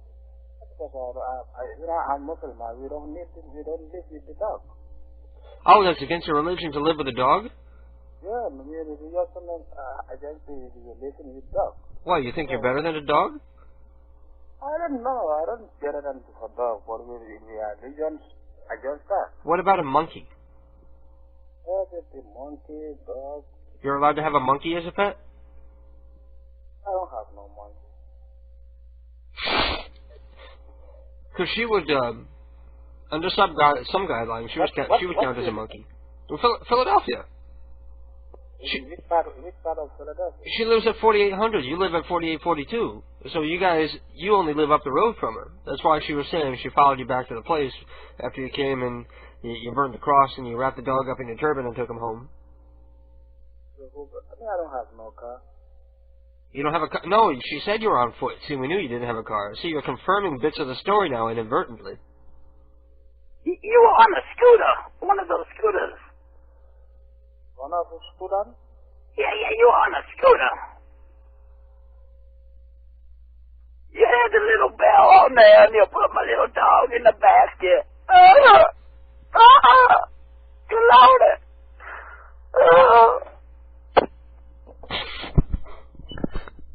I can't believe how long that idiot stayed on the phone. Wow. But we all learned something new. We learned that Muslims aren't allowed to live with dogs. They can't have dogs as pets. Or maybe... There's no way I would have stayed on the phone that long. What? Oh, There's really? no way I would have stayed on the phone that long. It's a rare breed. We're going to have to save that number because he's the sort of person you can just call him up and have fun with him for 10 minutes and he's not going to hang up on you. He's very nice, polite, even though I'm telling him he's burning crosses and wrapping the dog in his turban. Well, he was a nice guy. And we're back, and there was a prank call from about 5 or 6 weeks ago on KDK's Lunatic Fringe here, because that's how far behind I am in my editing. And I promised to knuckle down. I've been putting off editing this next program, which is the December 4th program, for quite a while, because I wanted to run it by Rebel, because I'm listening to it, and I'm thinking, if I cut out everything that I said about what happened, then the show is going to be like 2 hours long. But if I leave it in, knowing that we made up afterwards, it becomes funny. But I wanted to run it by Rebel, so hopefully he'll appear here. I wouldn't blame him if he's pissed off at me permanently, because I can be a prick sometimes. I freely admit and proclaim that I can be a dick sometimes, and usually I'm pretty level-headed, but a lot of times I fly off the handle. Usually due to the use of various different under-the-counter medications, like alcohol and marijuana. Speaking of which, I'm pouring myself another shot, even though I said I was cutting myself off, because I want to make sure that I'm still drunk at 2 o'clock so that I don't have to drive Keith into work. Because I don't feel like driving. I don't know what kind of idiot would agree to work from 2 to 7 because somebody else wants to leave to go fuck some hussy. Hello, honey? Are you awake? Can you hear me? You can't hear me? So I can call you an asshole. You're an asshole. You're like those AD people. You're like a passive-aggressive asshole. Since I'm not allowed to say anything, why don't you get some things off your chest about what you think about AD? Really don't care about AD. Lean in and tell me what you think. I really don't give a two shits either about them either way. Why is that? They're insignificant to me. They're inconsequential. Exactly. They mean absolutely. I mean, I could care less. They don't bother me. They did, but they don't impress me. Yeah. They think they bother me. My life my life goes on with or without them. Yes. Well, there's remains in the trailer park somewhere in Florida. I take that back. See, I'm being a little prick, and I promised myself I wouldn't be a little prick, even though people have been stabbing me in the back. I've been promising that I would be the better man. Don't worry, your prick is just fine. My prick is... I was promising myself that I would be the better man, and I wouldn't be like a dick when I came on the air tonight. Because I think this whole thing is happening because of a misunderstanding. Because they think I'm mad at them because I haven't I am them.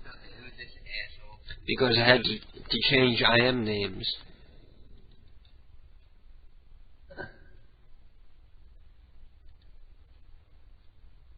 Well, somebody who's gone. I'm sitting here like, well, we had to change I am names because it canceled the AOL. And for some reason, when you cancel AOL, they won't let you keep your AIM name because it's some sort of punishment or something. So I had to make a new AIM name, so I made KDK Pranks. And I set it on the air, and I changed the links on the bulletin board so that people could still reach me. They weren't, like, being directed to the old name. They could still get a hold of me. But because Monkey Richie has a name that has numbers in it, and I'm not very good with memorization or numbers. So if his name were just like a word or something, I would be able to remember it and put it back on my buddy list. Yeah, you're not going to remember R4. Yeah, I'm not going to remember R4 like 1179 or whatever the fuck it is. And no one's... You remembered it? Yeah. See, you did know. So I forget the name, and I can't put it on my buddy list. So I gotta wait until he IMs me, and then I can put him on my buddy list. But then he IM'd me, and he claims that I said be right back, and then never came back and never got back to him. So it was probably one of those times where we went off to have sex or something, and I said be right back, and I forgot about him. And he took it, rather than like him accepting that it was just me because I'm an idiot, like forgetting. He thinks that I purposely decided not to get back to him because I hate him so much. And so because of this, and because they didn't contact me and confront me and ask me if I had any negative feelings about them, they've been building up these negative feelings about me for quite a while. Trust me, if you're listening and that's what you think, trust me, you would have just came right out and told you he hates you. Yeah, exactly. If I didn't like you, I'd tell you I hate you, you know. Well, there's not many people. I can honestly say at this point in my life there's nobody in the world that I hate. There are people that I dislike and I would rather not be around me. And most of them have to do with work. But how do you not hate Ida? Ida's this crazy old lady who thinks that fleas are in the sugar. Yeah, this crazy lady I work with, she's telling me one day, and she's sitting there, and I'm working with her, and I'm like trying to make small talk, and she's telling me about how she bought a bag of flour from a store, and she found fleas inside. And I was like, what are fleas going to eat in flour? There's no nutritional value to flour. The fleas don't want anything to do with the flour. This woman is just hallucinating that she's seeing fleas in her flour. And I'm like, how do you deal with... I'm at work, and I'm like, how do you deal with a crazy person that you're forced to work with and make small talk without, like, belittling them, you know? Because I'm working beside her, I'm telling her what to do and what to prepare, and she's telling me this story, and I was like, I want to say... Have you stopped taking some kind of medication or something? Is there something you're supposed to be on that you're not now? And the truth is, yes, there was something that she was supposed to be on that she wasn't on, but that's beside the point. But, what are you looking for, the bowl? You want to smoke? We'll smoke with the people out there, the people listening. Everybody listening who's got weed already has a bowl packed so that they can smoke when we do. Because it's sort of like the Bob Newhart game. Whenever somebody says Bob, they drink. Whenever we talk about weed, they take hits. What? You never heard about the Bob Newhart show? Not the old one, but the one where he ran an inn in Maine, like the Newhart show? Okay. With George Utley? Yeah, whenever anybody says Bob in the show, you're supposed to take a shot. If you're in college, you know, watching the show. Or maybe I'm so old that they did that in college 10 years ago. They don't do it anymore. The letter game with my friends. Every time you said, like, a word, that began with a certain letter. You know, you pick a letter at the beginning of the night, and then every time you said a word that began with it. Today's anachronism is AD. Let's have a contest right now. Whoever can come up with the cleverest meaning for the initials AD wins a copy of KDK's Appreciatetta, signed personally by me. So I'm paying attention to the chat room. So whoever comes up with the cleverest Appreciated dedication. Your entry is appreciated dedication. Yes. Well, we're looking for funny. We're looking for funny. Okay, He's calling me an asshole. No, asshole destruction. Asshole destruction. There you go. That's AD. AssholeDestruction.com. Everybody, let me know what you think. What? The scary part is that's actually a real website. AssholeDestruction.com. Is it really? Yes, it is. It was like some kind of pay porn dildo site. Yeah, it's like a anal site. Oh. Like an anal only site. And you wonder why you have so many viruses on your computer because you go into fucking analdestruction.com. No, I'm not going. I see the banners. Yeah, right. You totally signed up there. What did we get in the mail today? 100 stickers from suicidegirls.com. Girls who want to kill themselves getting naked. Girls crying, like streaking their eyeliner all over their face because they're at the end of the rope and they want to kill themselves and they're posing for some photographer for $50 because otherwise they're not going to be able to smoke crack for the next week. And that's my problem? No. Well, you're supporting them by buying this? No. It's the police's AD equals anal demons. Anal demons. That's a good one. Analdemons.com. Anal discharge, Entro says. Anal discharge. Whichever one makes me laugh the most. Before the game is over, I'm going to pick a winner. Chillsonics is awfully deranged. That's a little close to reality. That's one of those things. It's like somebody says it and everybody gets quiet in the room because it's like a little too close to the truth. Awfully deranged. I'm gonna play the cricket. Oh, you want to say something? Say hello. Say hello, sweetie. Let me lean in. Maybe you ought to smoke some weed and get a cat high. Who wants to get high? Sebastian says he wants to get high. You want to smoke some weed with me? You gotta breathe it in through your nostrils so I can watch the smoke go up? Okay. You hear what he said? He says, if you want. He says, hurry up now. I got the bowl in my hand. He's saying, hurry up. I'm getting sober here. I want to hit here. I'm going to get stoned and then go play with the catnip bag for an hour and a half. Yeah, really. Oh, that's right. It's right before dinner time. Let's get him really stoned so they get the munchies. And he eats everybody's food. There's like a death battle in the kitchen because the cats are fighting over the 3 different bowls. We actually have to feed Mouse separated from the other cats because although she is the most aggressive of all of our cats, when it comes to food, she's very passive, where she'll let the others eat until the point where they eat everything, and she's waiting to be able to feed off of leftovers, except they've eaten everything, so there's nothing left for her. So Mouse has to be fed separately. Because isn't that weird, though? That she's the most aggressive cat, but yet... Yeah, when it comes to food, she's like, I'll let everybody else eat first. It's like she thinks she's like the pride of the herd. Well, no, you know what it is? It's her mothering instinct. Yeah, that's her mothering instinct. Right, Mousy? Say hello, Mousy. Not you, Sebastian. Say hello, Mousy. Say nice and loud so people can hear you. Go meow, Mouse. That first one was Mouse.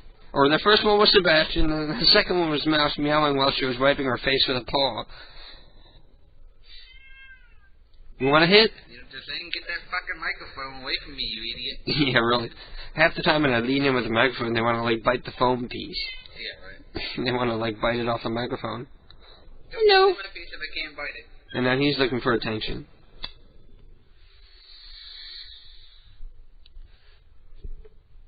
Yeah, he didn't meow. I'm taking a hit. Oh. Holding it in.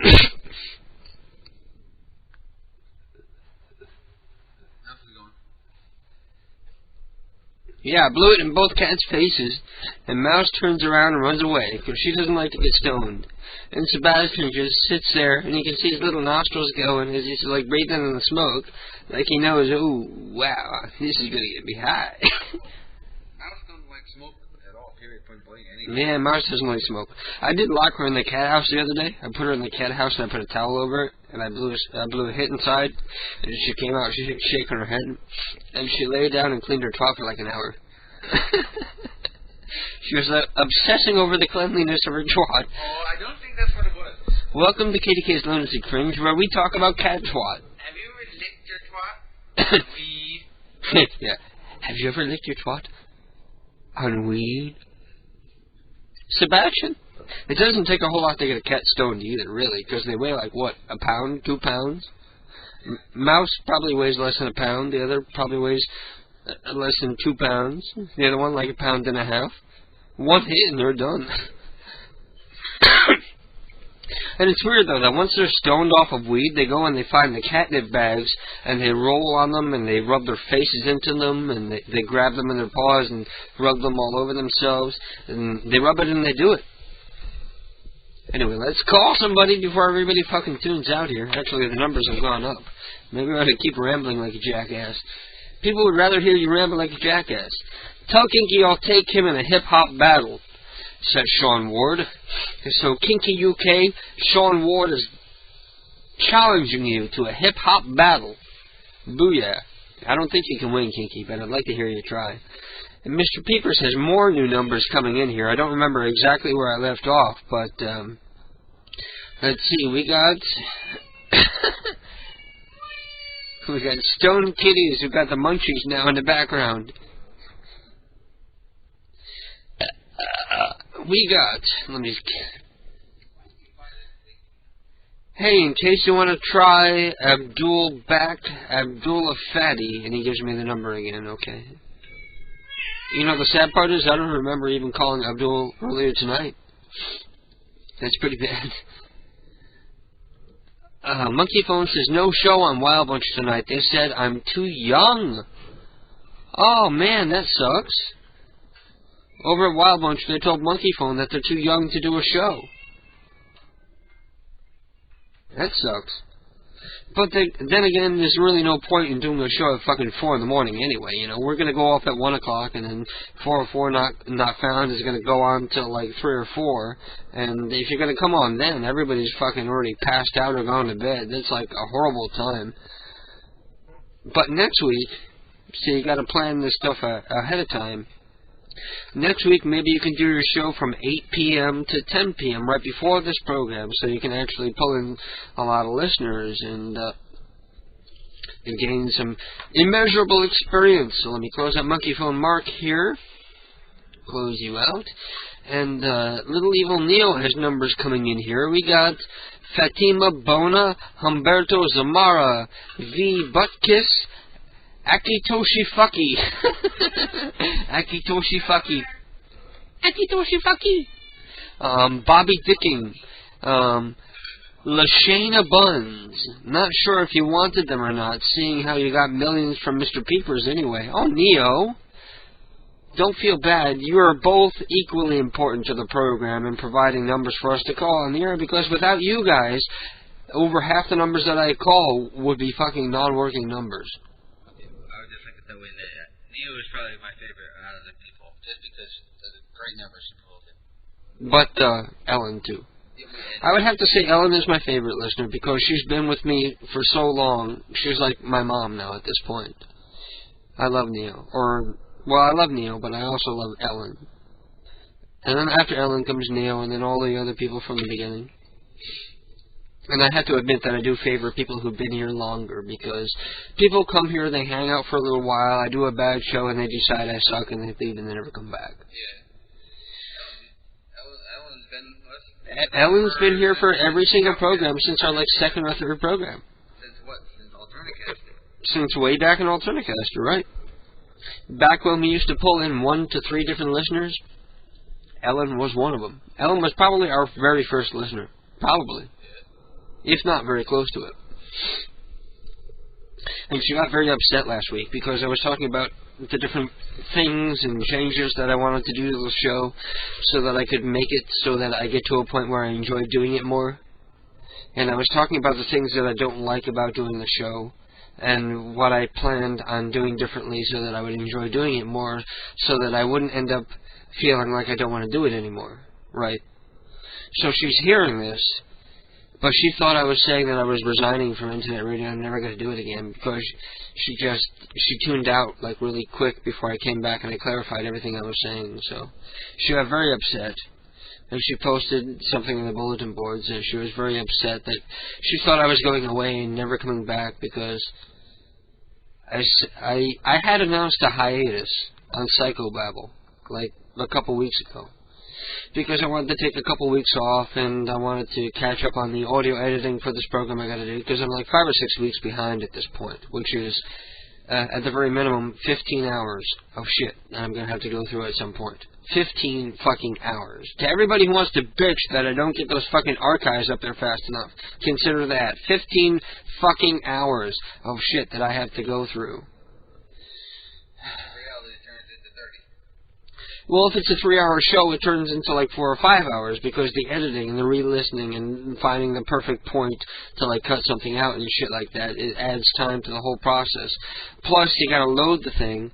It takes 20 minutes just to load the fucking file. And then it takes a half hour just to normalize the volume. And then it takes another half an hour just to cut out the hiss in the background. And then I can get down to editing the audio, and it's already like 2 hours into doing the fucking shit. And it slows the computer down to a fucking crawl, so I can't do anything else while I'm, like, cutting down the hiss and stuff like that.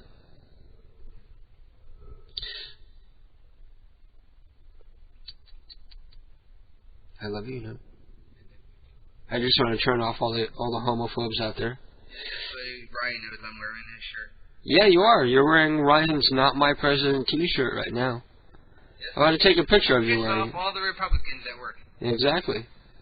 It really amazes me that there are poor people who are on unemployment and they're living in like shitty fucking housing projects and they're still supporting George Bush. Like they don't want to admit that their life sucks so bad that a drastic change is needed. It's because of this fucking orchestrated war. They purposely orchestrated this war just to keep this election. Because people are so fucking afraid of changing an administration in the middle of 2 fucking simultaneous wars we're carrying on in Afghanistan and Iraq at the same time. Oh, you want to hear something interesting? After whining that we only donated $35 million, and then a week later demanding like $3 billion, now the fucking Thailand government wants us to clear out of their fucking waters by March 31st. Otherwise, they're going to declare war on us.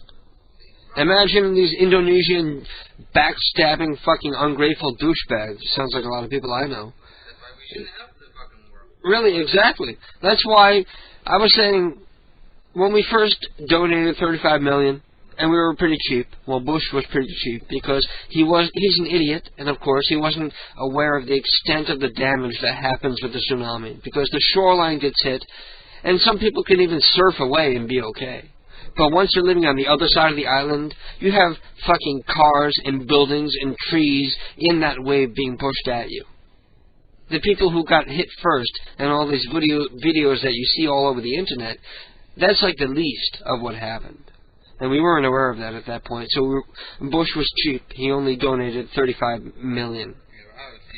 And then there. That guy got swept away with the wave. What? The guy who, I said anybody who you don't get that video footage because they're not around to videotape it because they're getting swept away too. Yeah, exactly. The only videotapes that you see are people of the initial wave coming in, because the wave hits you, if you're on high enough ground, you weather it. But once you're on inland, and there are like buildings and houses and cars being pushed by that wave, it's just like a fucking bulldozer across the rest of the fucking island. So we weren't aware of the extent of the damage. So they're whining that we only donated $35 million, even though it's double more than anybody else in the world, any other country in the world was donating towards the relief effort. But these ungrateful bastards still complain that we don't give them enough money, so we end up giving them $350 million, 10 times what we were originally going to give them. And now they say that we are ordered to leave the country within a month. because the Muslims are so prejudiced against white people and the Americans that they want us to fuck out of there, even though we're there for their own goddamn benefit. Well, you know, when I heard that they were whining that we only sent them $35 million, I was thinking we should have sent them a fucking bill about what it would take to rebuild their country and let them fucking pay it, and then we come in and we rebuild their fucking shit. Ungrateful fucking douchebags. Plus, you remember way back when? You remember during the hurricanes that were happening in Florida when they were having simultaneous hurricanes, one after another after another? They were saying it was the wrath of Allah because we were evil, immoral people. But guess what? Everybody that got hit by the tsunami, 90% Muslim. So do you see Christians or Catholics all over the news saying, well, this is God's punishment on the Muslims for being such evil and awful people? No, you don't see that, but a lot of people probably think that, but it's nice to think that. Isn't it? Yes, Rebel, shit. No, don't pick on Rebel. Rebel's my nigga. Anyway, I gotta go take a piss really bad, so I'm gonna play another New Year's Eve prank, and I'll be right back. Hello? Hey. Why is your number blocked? Because I'm private, silly. What the hell are you on, coke? I didn't want you to know who I was. No, I'm actually drunk because it's New Year's Eve. Woo! Happy New Year's! Okay, so whenever you get drunk, your voice goes up 12 octaves? Yes. You go from alto or no tenor to castrato? If you want to hear it again, I can do it really well. It's I'm fabulous. Oh my god, I never want to be around you when you're drunk. How you doing, girlfriend? What are you eating in my ear? That's so rude. I'm not eating. Okay. Well, I didn't want to unblock my number because I didn't want you to know exactly who I was yet, but I was told, I was introduced to you from afar by a friend of a friend of a friend. He pointed you out, and I said, ooh, he's cute, and you're single, and I want to, like, maybe we set up a time together where we can meet each other and, you know, go out for a coffee. Kevin, what are you really on tonight? Who's Kevin? That's for okay, I'll tell you, my name is Maurice. But I don't think I've ever met you before. Not.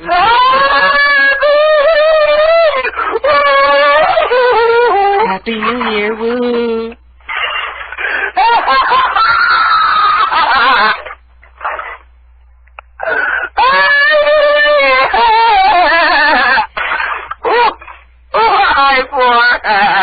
Hey.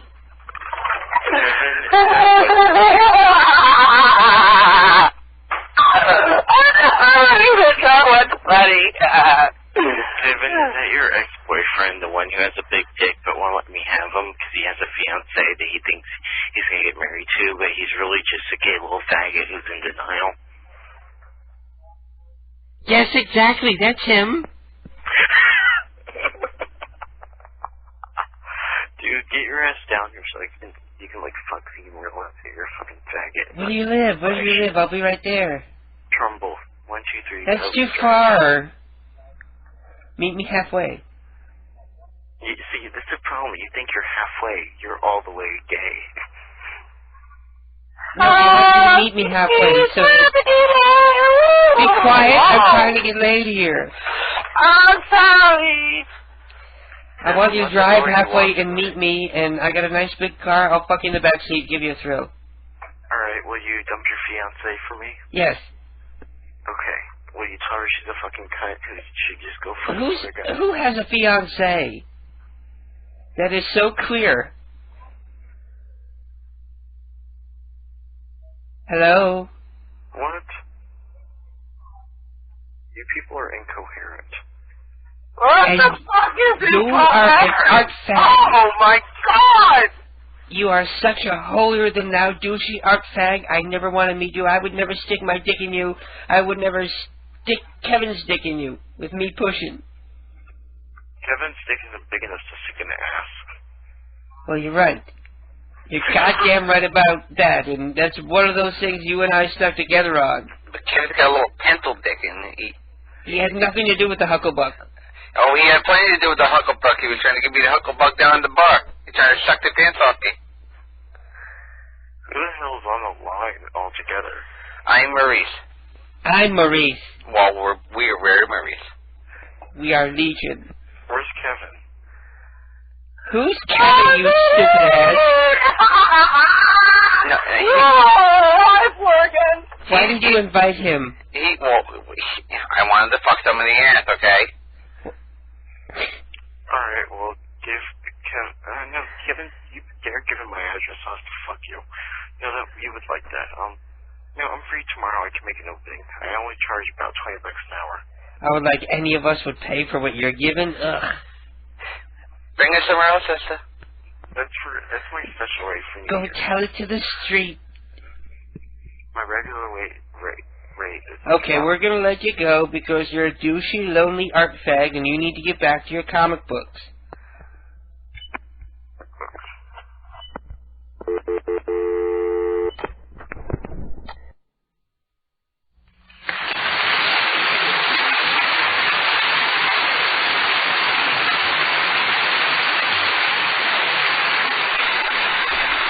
And we're back, and it's KDK's Lunatic Fringe. I'm going to check into the chat room and see who I'm going to call next. Let's see who's blinking. KDK says, "Hey guys and girls, what did you think of Creme de la Creme?" Apparently, I think he's talking about me, because that's his idea of what KDK stands for. Creme de la Creme. God bless you. Monkey Phone Mark says, "Called Todd Rock God." Okay, let me know if you confirm that number. Dar says, "Do you have 877? No, I like to call you." Well, Dar, if you would like to be on the air with me, you can give me your phone number and I'll give you a call, because we do not have an 800 number, nor do we want one. Nor do we need one.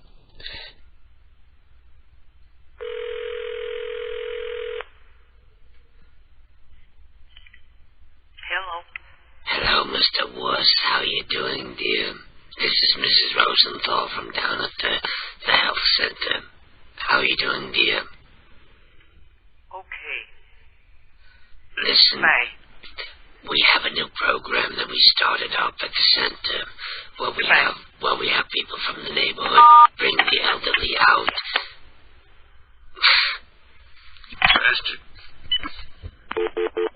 I was trying to get him to commit to bringing an old person out for ice cream.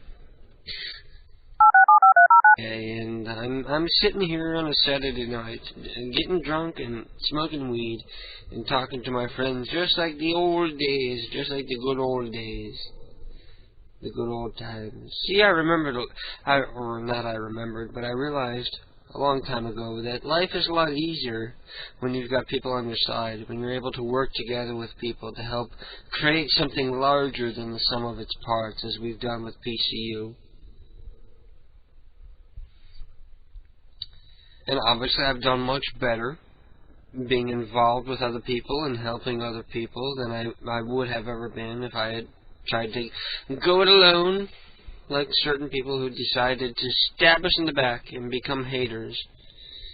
And I challenge anybody to look over what happened and tell me I'm in the wrong, because even now I'm being the better man, because I'm holding no grudges. I don't hate anybody. I understand that people like me have mental problems, and they have psychological baggage that they bring with them to any relationship, whether it's a friendship or a dating or a sexual relationship. People have emotional and mental baggage that they bring to a relationship, including myself, of course. I'm not exempt from human feelings and emotions. It's the sort of thing we all go through, whether we want to deny it or not. It's the sort of thing that we all must eventually deal with. The same sort of feelings that we all eventually end up dealing with. And I have to say I feel bad about it. I don't feel negative feeling towards the people involved. I don't hate Atlantic Dimensions. I know they're good people. I know they're talented. I know they're funny. And I know that they don't like me, and it bothers me that they don't like me, but I'm not going to lose any sleep over it because I don't feel that I've done anything wrong. Because I've tried to be a nice guy, and perhaps I'll admit that I've ignored having conversation with them only because I couldn't remember their AIM name. Because I had to get a new account, and because I didn't remember the numbers at the end of the name.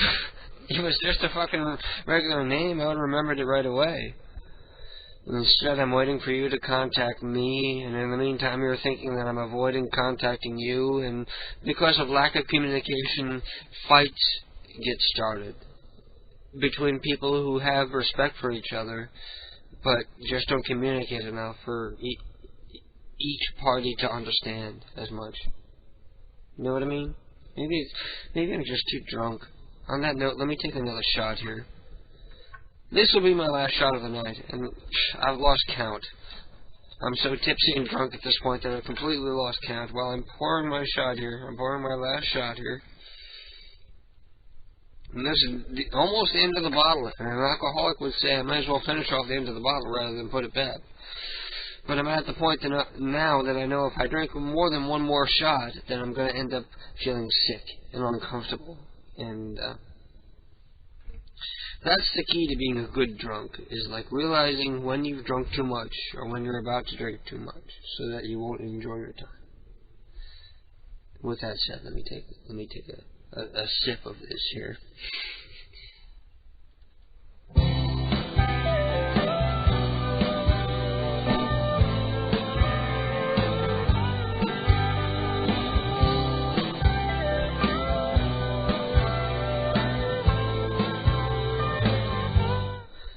Somebody told me that the big deal and the big problem that I have with the people who hate me is that they hate me for being openly bisexual.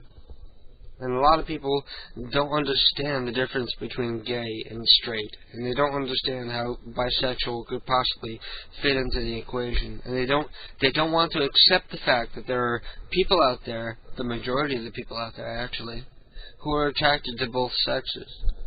They don't want to accept that. And it bothers them.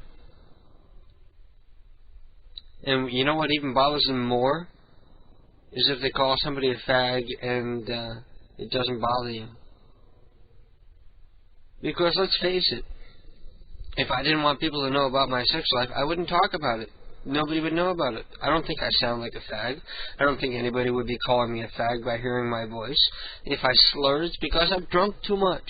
Yay, hooray, it's my program. If I want to drink too much, I'm going to drink too much. That's what this program, it's one of the things that this program is entirely about. Is, just me getting on here and acting like an idiot, getting drunk, and people listening.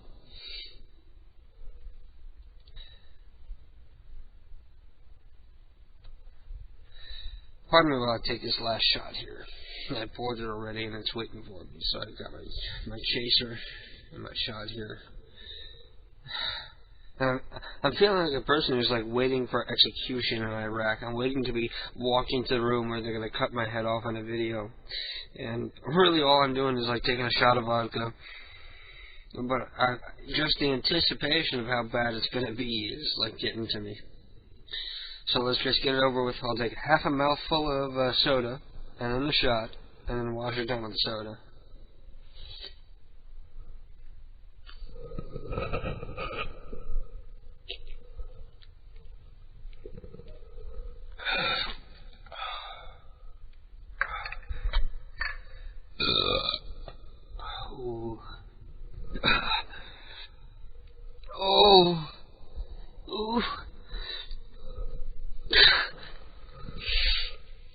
It's a good thing nobody isolates clips from the show. They'd be able to get a lot of embarrassing clips from this program. From any program I do, basically. Too bad nothing really embarrasses me. See, one thing I learned a long time ago is when you talk about your faults and your failings, and you point fun at them and make light of them, then you're robbing your detractors from ammunition. For example, if you're a gay person and you're wearing, like, a gay pride rainbow necklace, or you're doing something that proclaims that you're gay, there's really nothing that anybody who wants to call you a fag can do to you, because you've taken that power away from them by admitting that you're not ashamed of what you are. You know, I was thinking about last week when I was thinking about ending the program, when I was thinking about not doing it anymore, before I got so inspired by all the haters to keep on going and to keep at it. I was thinking about this at great length. And I'm pondering. Pardon me while I take a sip here.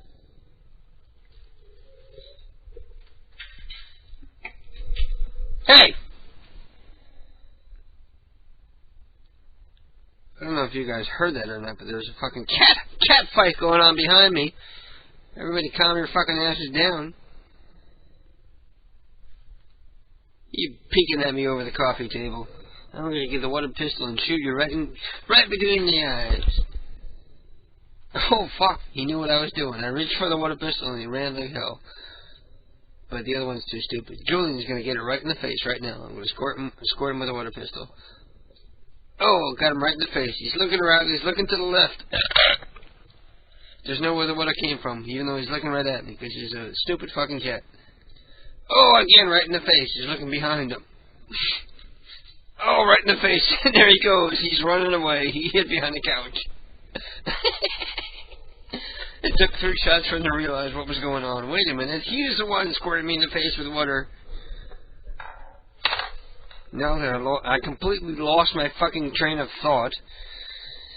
This show is a complete fucking mess. I don't know why any of you listen to it. This is the worst program in all of internet radio, and everybody resents you for having listened to me right now.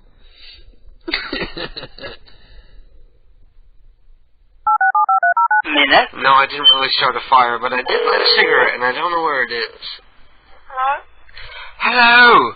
That might be a cause for concern. You've lit in a cigarette and you don't know where the hell it is. You're going to burn your fucking house down. I'm sorry. Hello, how are you doing, dear? This is Maurice. I'm from the agency, and I'm looking for, I can't remember her name because I've had quite a lot to smoke tonight. I'm sorry, I can't understand English. I understand you fine. How is it that you can't understand me? You're lying to me. How are you doing, good lady? Oh, what was that? Hello? Oh, man. The squealing in her ears set her off, man. Ugh. God damn it. Turn the volume down for that one. Let's try someone else. Hello?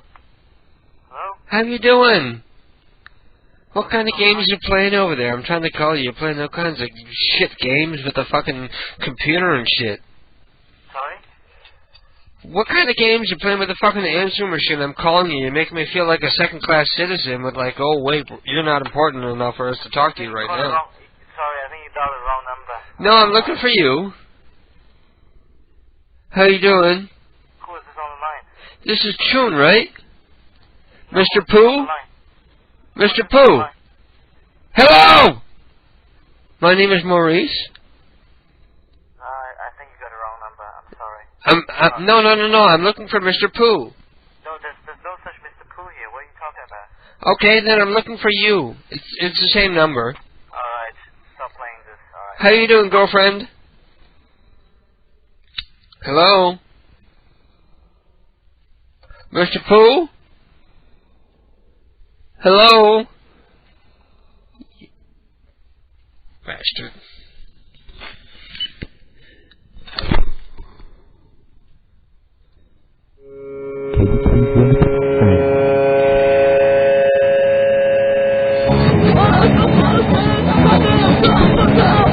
Every Saturday night at 10 p.m. Eastern Standard Time, KDK prank calls back. Well, it's good, but it's hard to hear what's being said.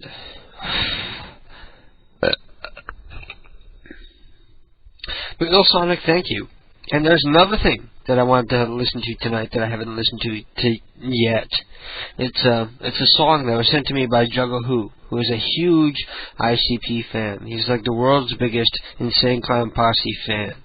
So I'm expecting the song to be in the style of Insane Clown Posse. And I haven't heard it yet, so we're all going to listen to it for the first time right now. It's called Can't Stop, and I'll be right back.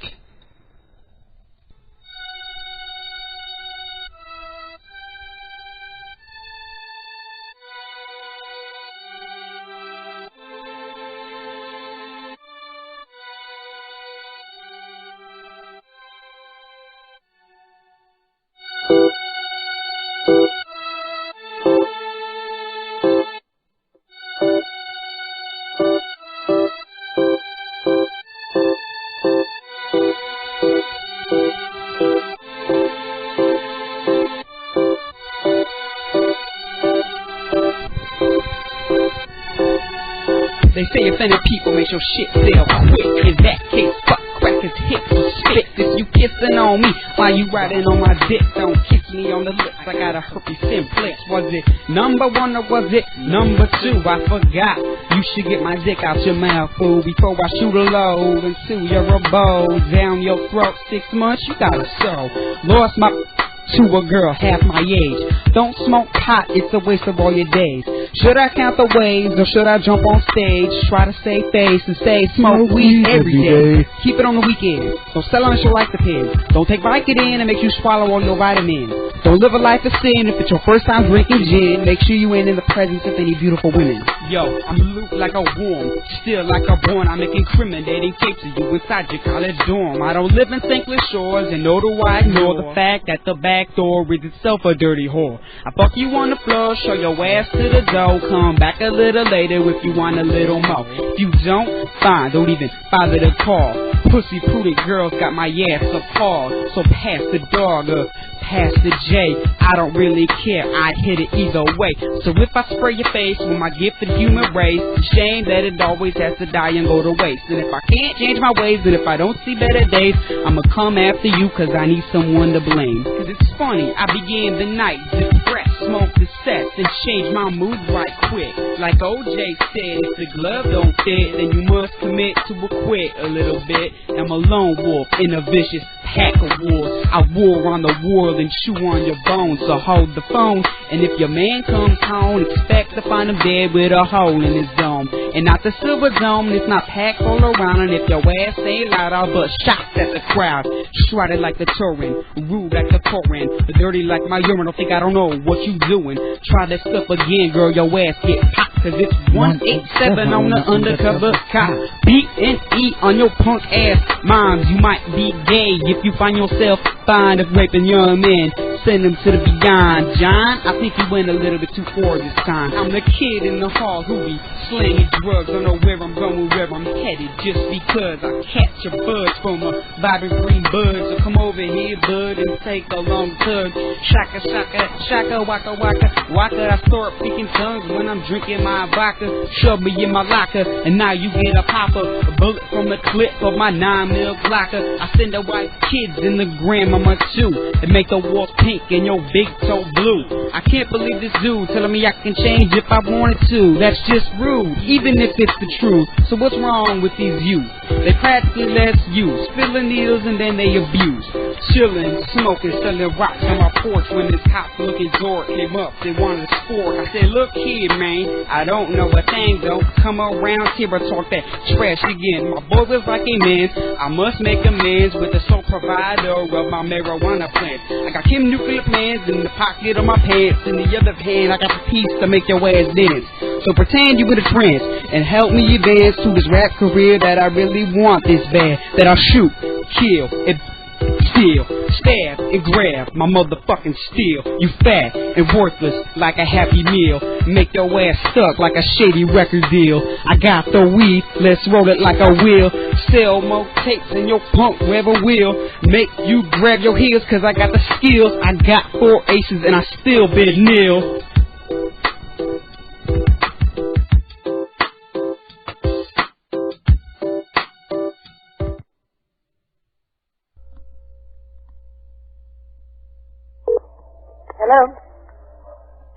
to speak to Ron, please. May I ask who's calling? This is the elder Mrs. Lenters. I'm sorry? This is Mrs. Lenters Senior. Oh, really? Yes. Well, let me see if he wants to take the phone here. Just a minute, please. Okay. Don't you have some kind of old music for me or something?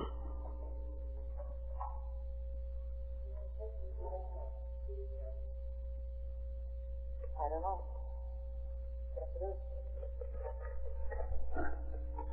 Hello.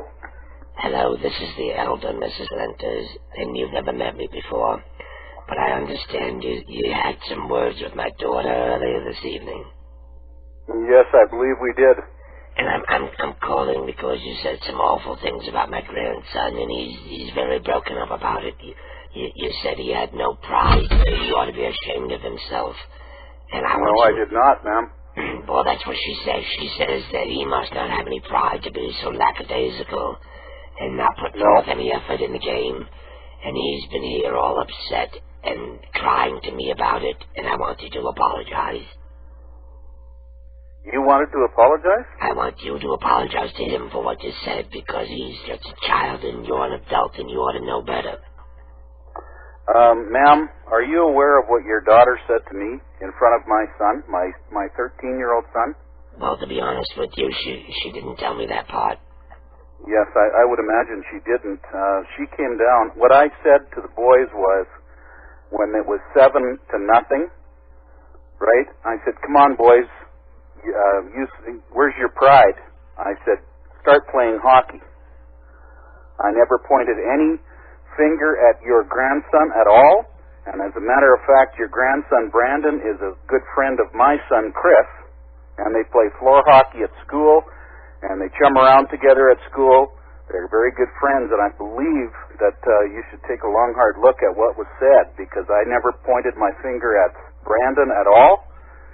And if your daughter is telling Brandon that I specifically singled him out, she's very, very wrong.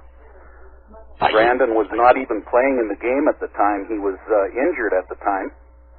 And the 5 players that were on the ice, that were forwards and defensemen, along with my son that was just put into the net, were the only kids that I was talking to.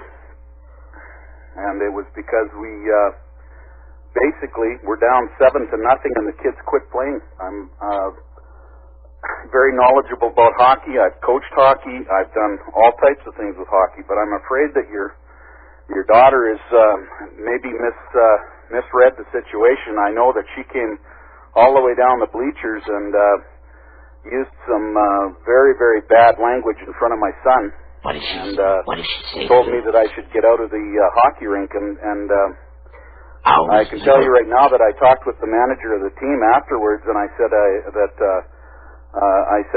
thought that she was way out of line by doing that, and I'm sorry if Brandon's feelings are hurt, but I was not pointing my finger at him at all. As a matter of fact, I think he's one of the best, if not the best, defenseman on our team.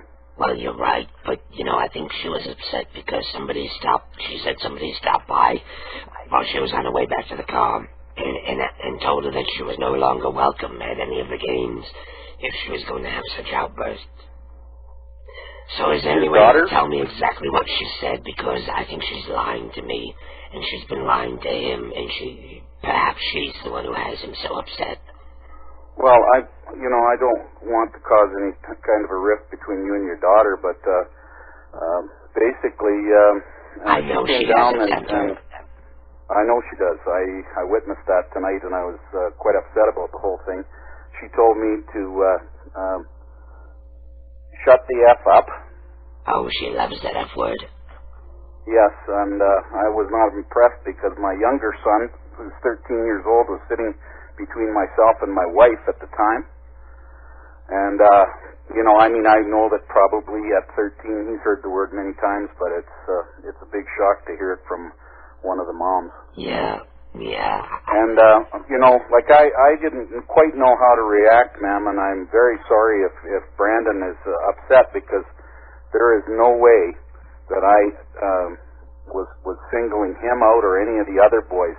When you're down 7-0, and the two boys, we'd already pulled one goalie out because the guys had basically stopped playing hockey. Yeah, they gave up. They just quit. They get a little down. I know that. And I said, come on, guys, where's your pride? Start playing hockey. And all of a sudden, your daughter, I guess, just flew right off the handle and came down and started yelling at me. And then she told me to, basically, swore like that and told me to get the hell out of the rink, that I should leave immediately. And I said, look, I'm not going anywhere. I paid my dime. And she got right there in my face and was waving her hands at me. And basically, ma'am, I can tell you right now that my wife is standing right here, and she witnessed it and was very upset about it as well. And I don't know why she did that, but I can tell you right now that it's upset not only ourselves, but the manager of the team was there as well, and he told me that she was way out of line. And after the game, and I said, people sometimes get upset, but I said what I was more disappointed with was the profanity. The language, yes. Well, isn't this I'm apologizing to you that you have to get involved in this mess, but I can tell you right now that she's misrepresented the way things happened to Brandon. Yes. And I would there is absolutely no way in the 2 years that Brandon has played on my son Chris's hockey team with him that Brandon hasn't been one of the better players out there. And I would never say that to him. Well, this is ironic. There are players out there that, pardon me? This is ironic because I was calling looking to get an apology from you, and instead of getting an apology from you for my grandson, I need to apologize for my daughter because, I believe maybe she was drinking a little tonight. I found some empty shooters in her purse, and I think maybe she was drinking a little in the stands, and she gets worked up. In the heat of the moment, and she's always had that temper that flares like a pack of hemorrhoids like me. I'm like that sometimes too. So, let me just say it was the liquor talking. She's normally not like that. She's normally a very pleasant woman, and I believe every word that you say. I've never had any confrontation with her in the past at all, and I understand, that she got quite upset, but I truly think she just went a little overboard on it tonight and got a little bit. It was too far. I found some empty shooters of Jägermeister, and that's probably what she was doing. She was probably slipping them, behind the bleachers or some shit. Yeah. Was her daughter there at the time, ma'am? What was that? Her daughter was there as well. Yes, she brought everybody with her, and she made a the kids had to witness that as well when she.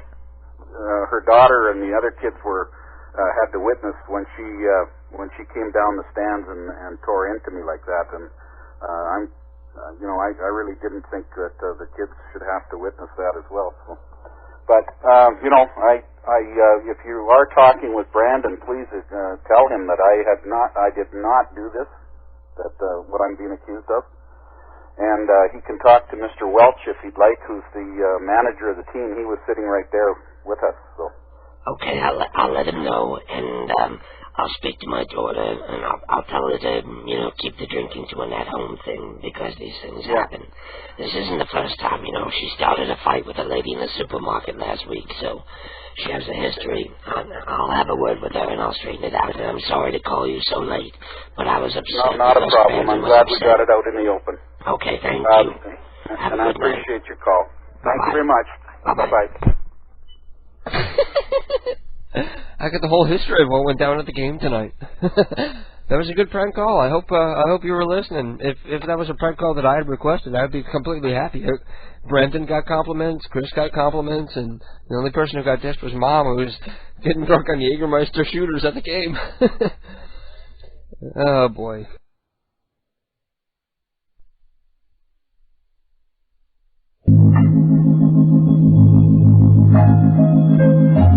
to close it out.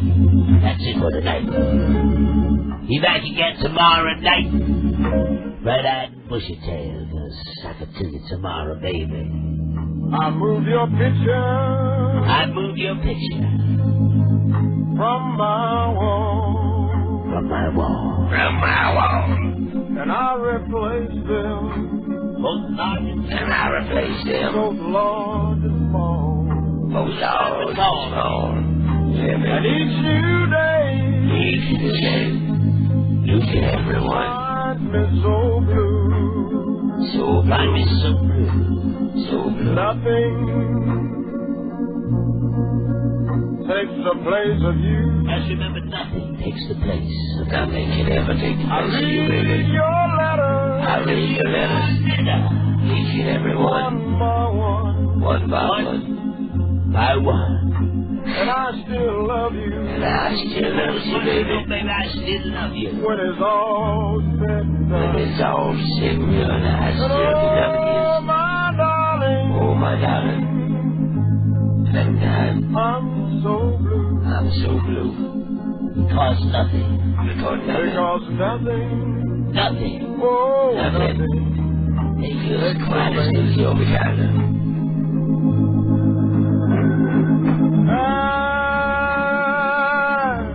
I write this letter. I write this letter. It's raining. It's raining. On my window pane. As the moving finger writes. What the hell It says until tomorrow. He's not even listening to the lyrics anymore. I'll wait for you. I'll wait for you too. As each teardrop glistens on my letter. Without you, What the hell's that one?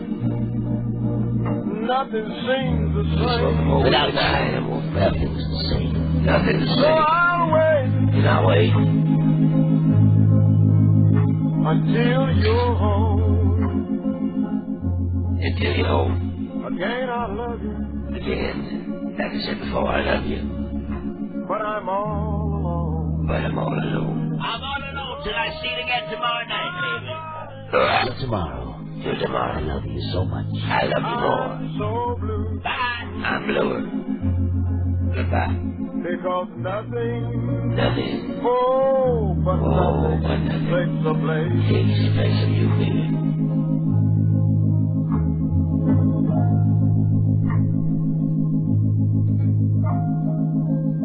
Thank you all for listening. I love y'all. Tune in again next week. And stay beautiful.